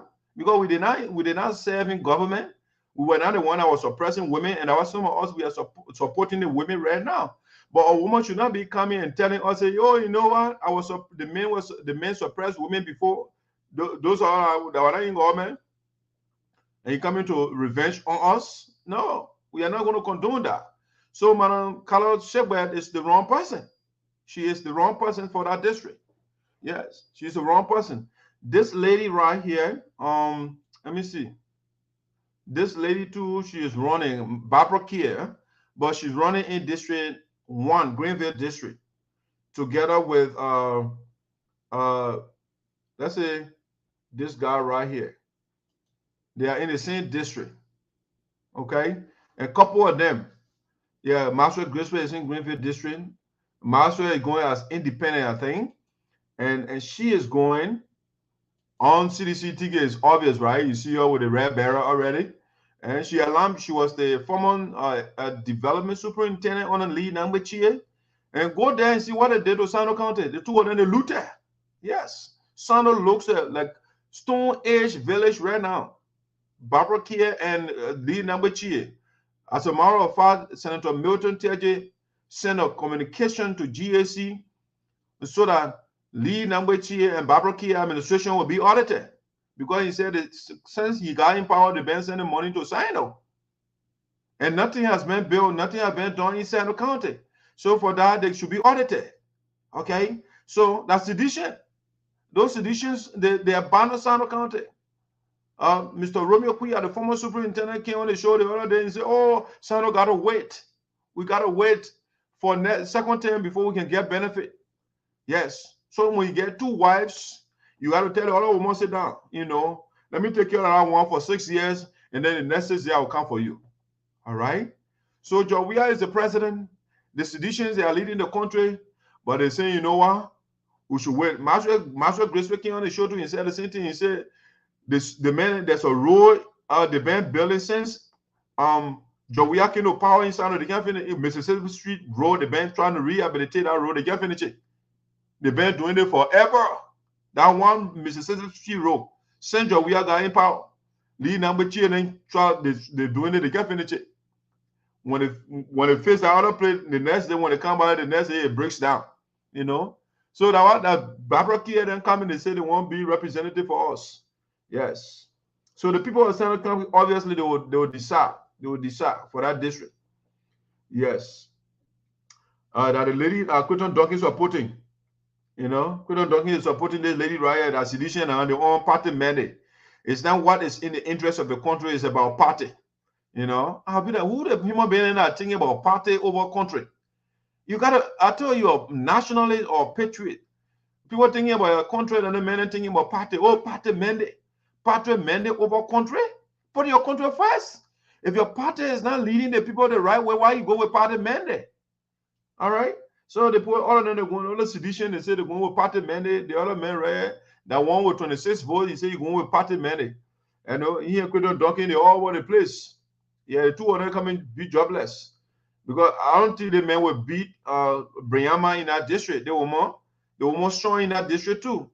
And although I don't let Otello number 2 is also strong in that district. The last time the election the men won, they entered in court, and the court decided the result of the election. You know, 26 vote different. You know, so it's a tough battle for the incumbent. He'll be running. I mean, wearing that CDC Barry all over the place. CDC did nothing for the people. All right. So that Carlos Sheba there, Carlos Sheba telling you she coming to step on the men, because the men have been leading the place forever, and they've been stepping on the women, and so she coming to climb on top of the men. All right. So our boys and the young kids are hungry over there. That got nothing to do with government. They have not seen where government seat is before. Carlos Sheba says she will climb on the men too. You know, when you are a man, M-A-N, get ready. Carlos Sheba wins in district number 3. She will climb on top of you. You know, that's what she coming to do. She having revenge now. That revenge mission she coming for. Okay? So you don't want somebody who talking about revenge. Quinton Duncan can go to the old man and they will pray for him 24/7. It's not going to work. You see him over there, the red barrel man. What you call him? Something weird. That one with 24 votes. Yeah, the thing that praying, the old man and praying for that woman to win. No. Quinton Duncan got to do something for the people. The district is a mess. Where Quinton Duncan is leading right now, district number 1. The capital, it contains the capital city. Go see the capital city. Go see when I see the children playing football on the James, or what they call it, James A. Green Sports Stadium, whatever they call it. Go see that play. Bunch of mutt. Quinton Duncan said they are the leader for the play. They can't advocate for the soccer field or the different places to be fixed. No. I mean, he's making deals all across the country, all around the world. He never in session to represent us, to say something for us. You know? So those are the people. So in the senatorial race, the best man is Honorable Zaza. Honorable Zaza is the best person for the Senate seat. All right? Why? Because TJ himself told you he built the first high school outside the capital city. They played Quinton Duncan and were leading for years. Representative from constituency number 3 in Sinoe, Honorable Zaza. Before Zaza became a representative, there was no high school outside of Greenville. And through his work, we have a high school in Jwaza. Am I hearing those? And I want to thank him for such a brilliant piece of work. Will be a composite of many things. Some of them will be good, some of them will be bad. Look among all the 3 of us. Honorable Mami Zaza, our senior brother, he and I, we are coordinating how to keep our country out of the hands of our people. We are very sure. So they're trying to take the content out of the hands of bad people. TJ himself telling you those things. Zaza, he's working with Honorable Zaza. Because he himself tells you he's a bad man. He said bad people. He didn't say bad man, right? So he's a bad man. He told you that. He said, I'm not an angel. I'm a devil. He said that himself to you. Not take it from me. Take it from TJ himself. No, I'll tell you this. I am not an angel. And he's telling you all those things. No, I'll tell you this. I am not an angel. Okay? So if the man is not an angel, who is he? A devil. He's a criminal. He's telling you all those different things. So we need a Zaza for the Senate seat. Okay? Zaza is the one we need, because TJ just told you he built the first high school and built multiple schools. That's one of the schools he built as well in Sinoe County. That's a lot of men been doing. telecommunication towers that the people are receiving service in that place. I mean, I can go on and on, you know, people telling him, or the non-supporter of him, they're validating that data gate and stuff to go renovate radio station or build radio station and do different things. You know, so we don't need a TRJ. If you put TRJ there, what you will get is stealing car. Okay? Now car roll now. The man can't afford to buy his own car. Now what you will get? You will get a guilty verdict. Where you can pay the people of Sinoe County. Just recently TRJ just came from court. The people pursuing to the Supreme Court. Yeah, they took TRJ to the Supreme Court. Why? Well, the citizens, they call them the concerned citizens of Sinoe County. And so what they did was, because of the verdict right here, the court verdict, they went and reviewed the archive of the court. They found out that TRJ did not pay the $50,000 fine. If you look here, Sinoe County Senator J. Milton TRJ has been judged guilty for acts of corruption and other arrested if he fails to pay into government revenue a fine of $50,000, right? So because of the $50,000, he did not pay, and they gave a time frame here, $50,000 into government revenue by the judge of the 14th Judicial Circuit Court, Riverside County, after being found guilty of misappropriation of the county's development funds. Okay, so they gave him time frame in this communication, which is I think about 9 months to make the payment, and tell you reneged on that he did not make payment. And so the people, the citizens of Sinoe County, they said no. They went to the NEC headquarters office or the board of commissioners to listen that TRJ should not be on the ballot. But then the NEC said, the commissioner said, you know what, we are not lawmakers, we are not the Supreme Court, we are not judges, so we cannot interpret the verdict from the court. And so you guys go to the Supreme Court. So they went to the Supreme Court, and recently, you know, the court is corrupt. And so they say, oh, Milton TRJ should remain on the ballot. Why? They say, oh, our result coming, but you know, you guys procrastinated. Okay, there is something they call statute of limitation. The case was not brought to you beyond the statute of limitation. It's still within the framework of the statute of limitation. So why are you not stopping this? Why you got a corrupt man or convicted man on the ballot in the first place? If Brandon Samika cannot take a seat, he won the seat, but because they say he squandered the army officers, their money, their pension funds, and because of that, Brandon Samika did not take a seat as a senator. He won from Lofa County. But in the case of Sinoe County, the guys say, oh, Milton TRJ should remain on the ballot even though he was declared guilty for corruption. Okay, so so if you want to continue all of that, it's up to you. The man sponsoring all these different things, people should not get jobs in Sinoe County. Y'all go for it. So guys, I think that's what I have for the day. We want to continually, consistently come here and talk to you, whether they pray for Quinton Duncan or not. You know, sometimes our people, they phone into me, right? If I were the elder that praying for Quinton Duncan, I'd be praying for myself to be the lawmaker. Because why you have to send Quinton Duncan there? When Quinton Duncan, you live next to the creek. All right? In the morning, you're the first person that can see the creek. But then Quinton Duncan is the one that's taking the dam on the go and everything from there. And he's not giving you anything, and you are praying for him. So now I don't understand our people. Why you want to pray for such a man? This other guy, let's see, the honorable himself. How come I forgot that man? I can't skip. I'll get this guy to this guy. He's challenging. He's in district number 3. Goodrich is also running in district number 3, but Goodrich is not going to win. Okay, it's a clear cut. Number 1, he's not visible in the district because of financial constraint. And I don't know what he has done for the people. I understand he was in the office of Honorable Zaza before, you know, and all of that. Yeah, you were in the district. I mean, he left Zaza later on, he joined beyond TRJ and do different things. So they're all over the place. The guys are not consistent.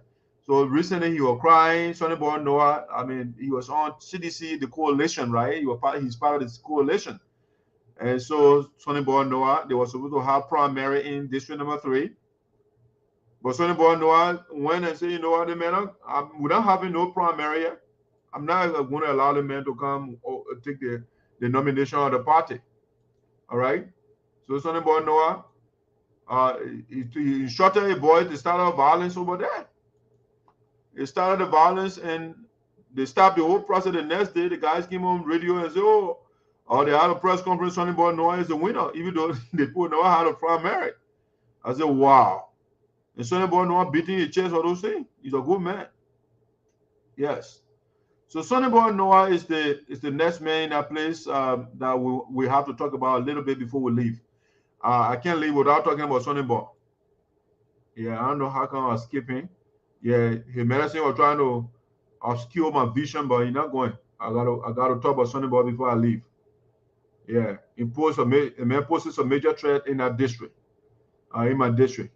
And so we got to tell the people Sonny Boy Noah is not the right person for them. Let's see. Let me put the flyer right here. I want to take some of the pictures and so we can talk about Sonny Boy small before we leave. We got to. Let me put this there. Give me a second, guys. Bring some of these pictures down to create room for Sonny Boy. Sonny Boy got. I mean, we can't. I don't know how I forgot. We can't allow Sonny Boy Noah to be off the hook. And the major man poses a threat to our people over there. Yeah, let's talk about the man, about major district that are concerned about. We got to take Sonny Boy Noah over there. The man was sending at the port. We try him, and he failed, but he want to be a lawmaker. The man failed. The whole port is dilapidated. I think all the buildings are all leaking, but the man building mansion for himself. Yeah, let me take some of these things down so you can see some of the things the man saying he's doing. Sonny Boy Noah. Man building house all over the place for himself. Yeah, I'll put this in there. Let me show you the pictures. So you can see our rich man, the money man in Sinoe County. The money man of Sinoe County. Let me take some of these pictures now. So you can see Sinoe County money man. We got to talk about him. How did I forget Sonny Boy Noah? It's not possible. We got to talk about Sonny Boy Noah before we go. I mean, create more room because I want to share more pictures with you so that you can see what the young man is doing in Sinoe County, making fun out of our people. And you think the people will go elect him, will sit down here for the people to put him there? No, we're going to tell the people this is a bad guy. It's a TJ number 2. It's a Sapo TJ. No, we can't put this man there. Sonny Boy Noah is a Sapo TJ. All right, let's put some of these pictures there so you can see. So you can see what is Sapo TJ doing. Yeah, let's see. Let me show you. Let me show you some of these pictures. And they are adding right now. Let me add in. They're adding right now. They are coming. Don't go nowhere. I want to share something about no history with you so you can know. The man that went on radio the other day and told the people of Sinoe County, you know what? I don't have platform. Let's bring Carlos Sigwe down. Let's bring Sonny Boy Noah. Now let's talk about Sonny Boy Noah before we leave. We can't let the man go free like that. We'll talk about everybody. We can't forget Sonny Boy Noah. Yes, let's look at Sonny Boy Noah. Now, this is Sonny Boy Noah. Before he came to government about 6 years ago, before he was given a port manager job, the man started from here. The man was beating rest in the village, right? He was pounding that thing in the mortar, what you are doing in the village.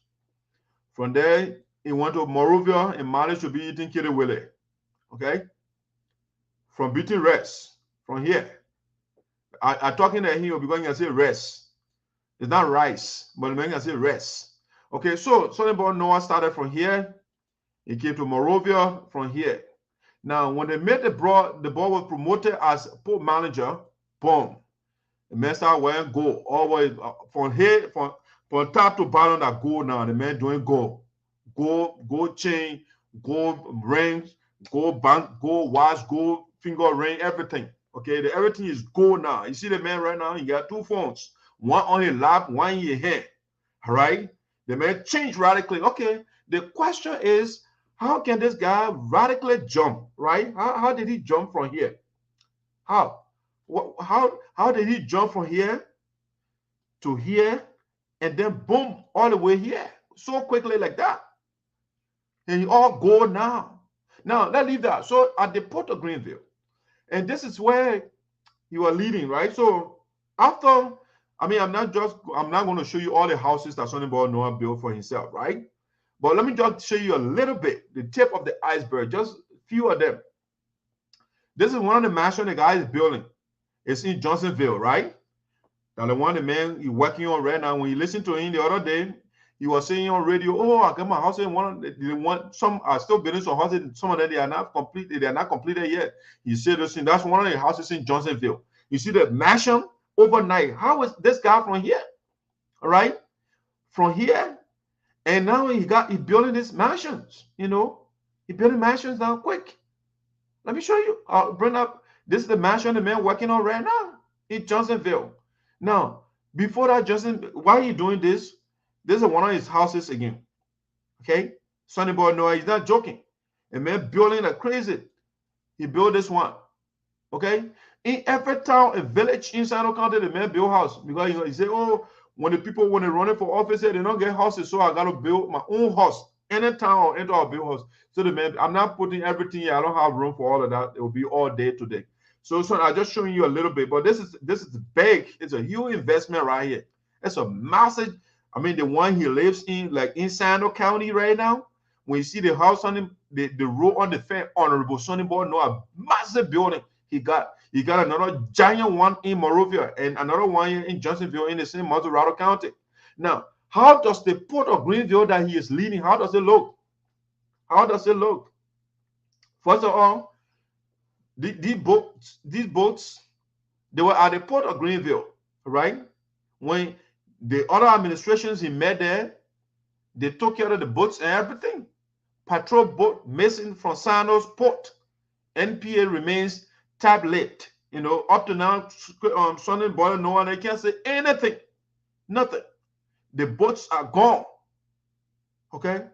They're gone. Sonny Boy Noah can't say anything to what happened to the boat.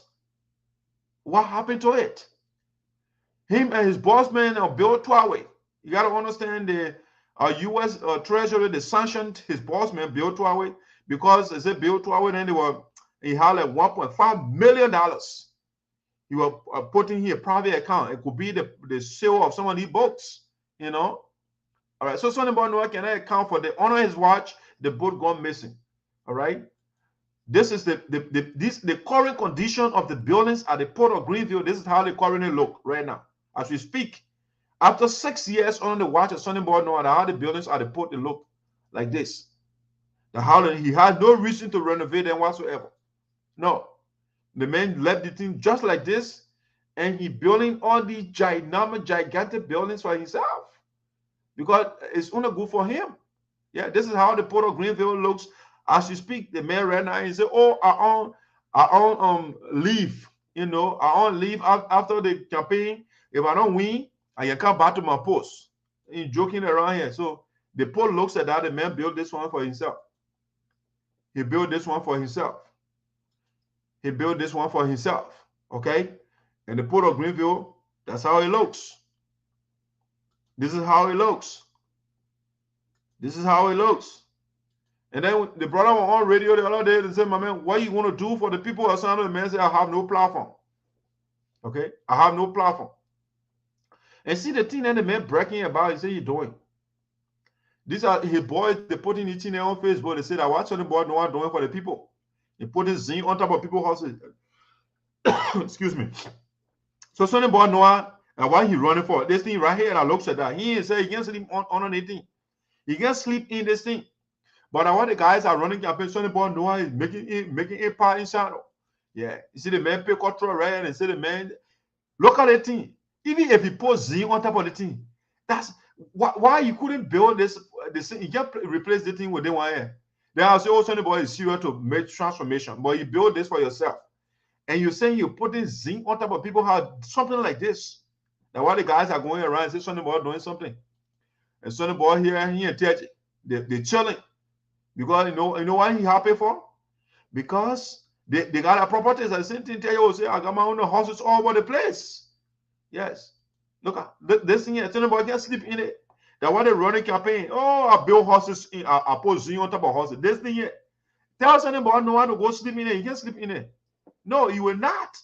But hey, whether you put the last expensive zinc, you should not be, this thing got to be demolished.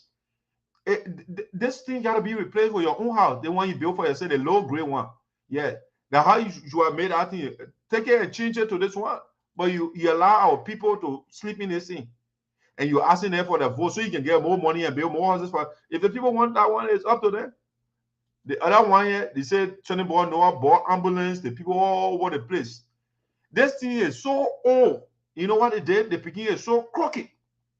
They bought the old machine. He went somewhere, bought an old machine and put it an engine, put it in this thing.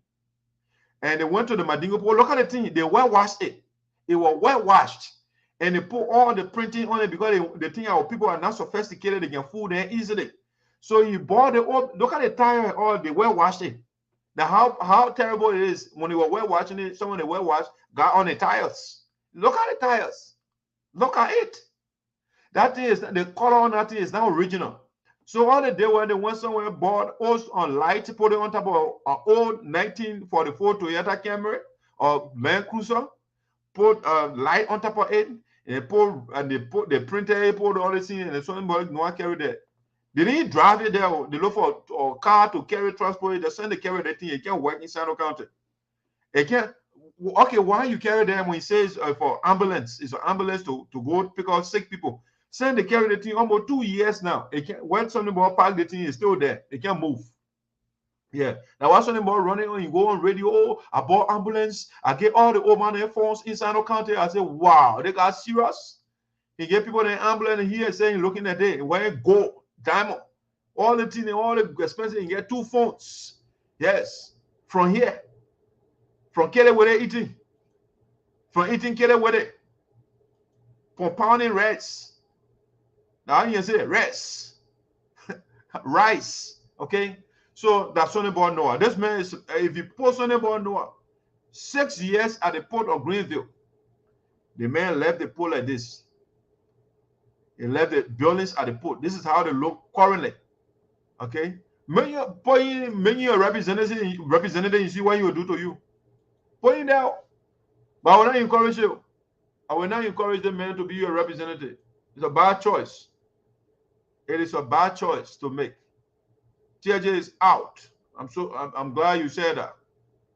I'm following. Okay, so I think I read the comments earlier.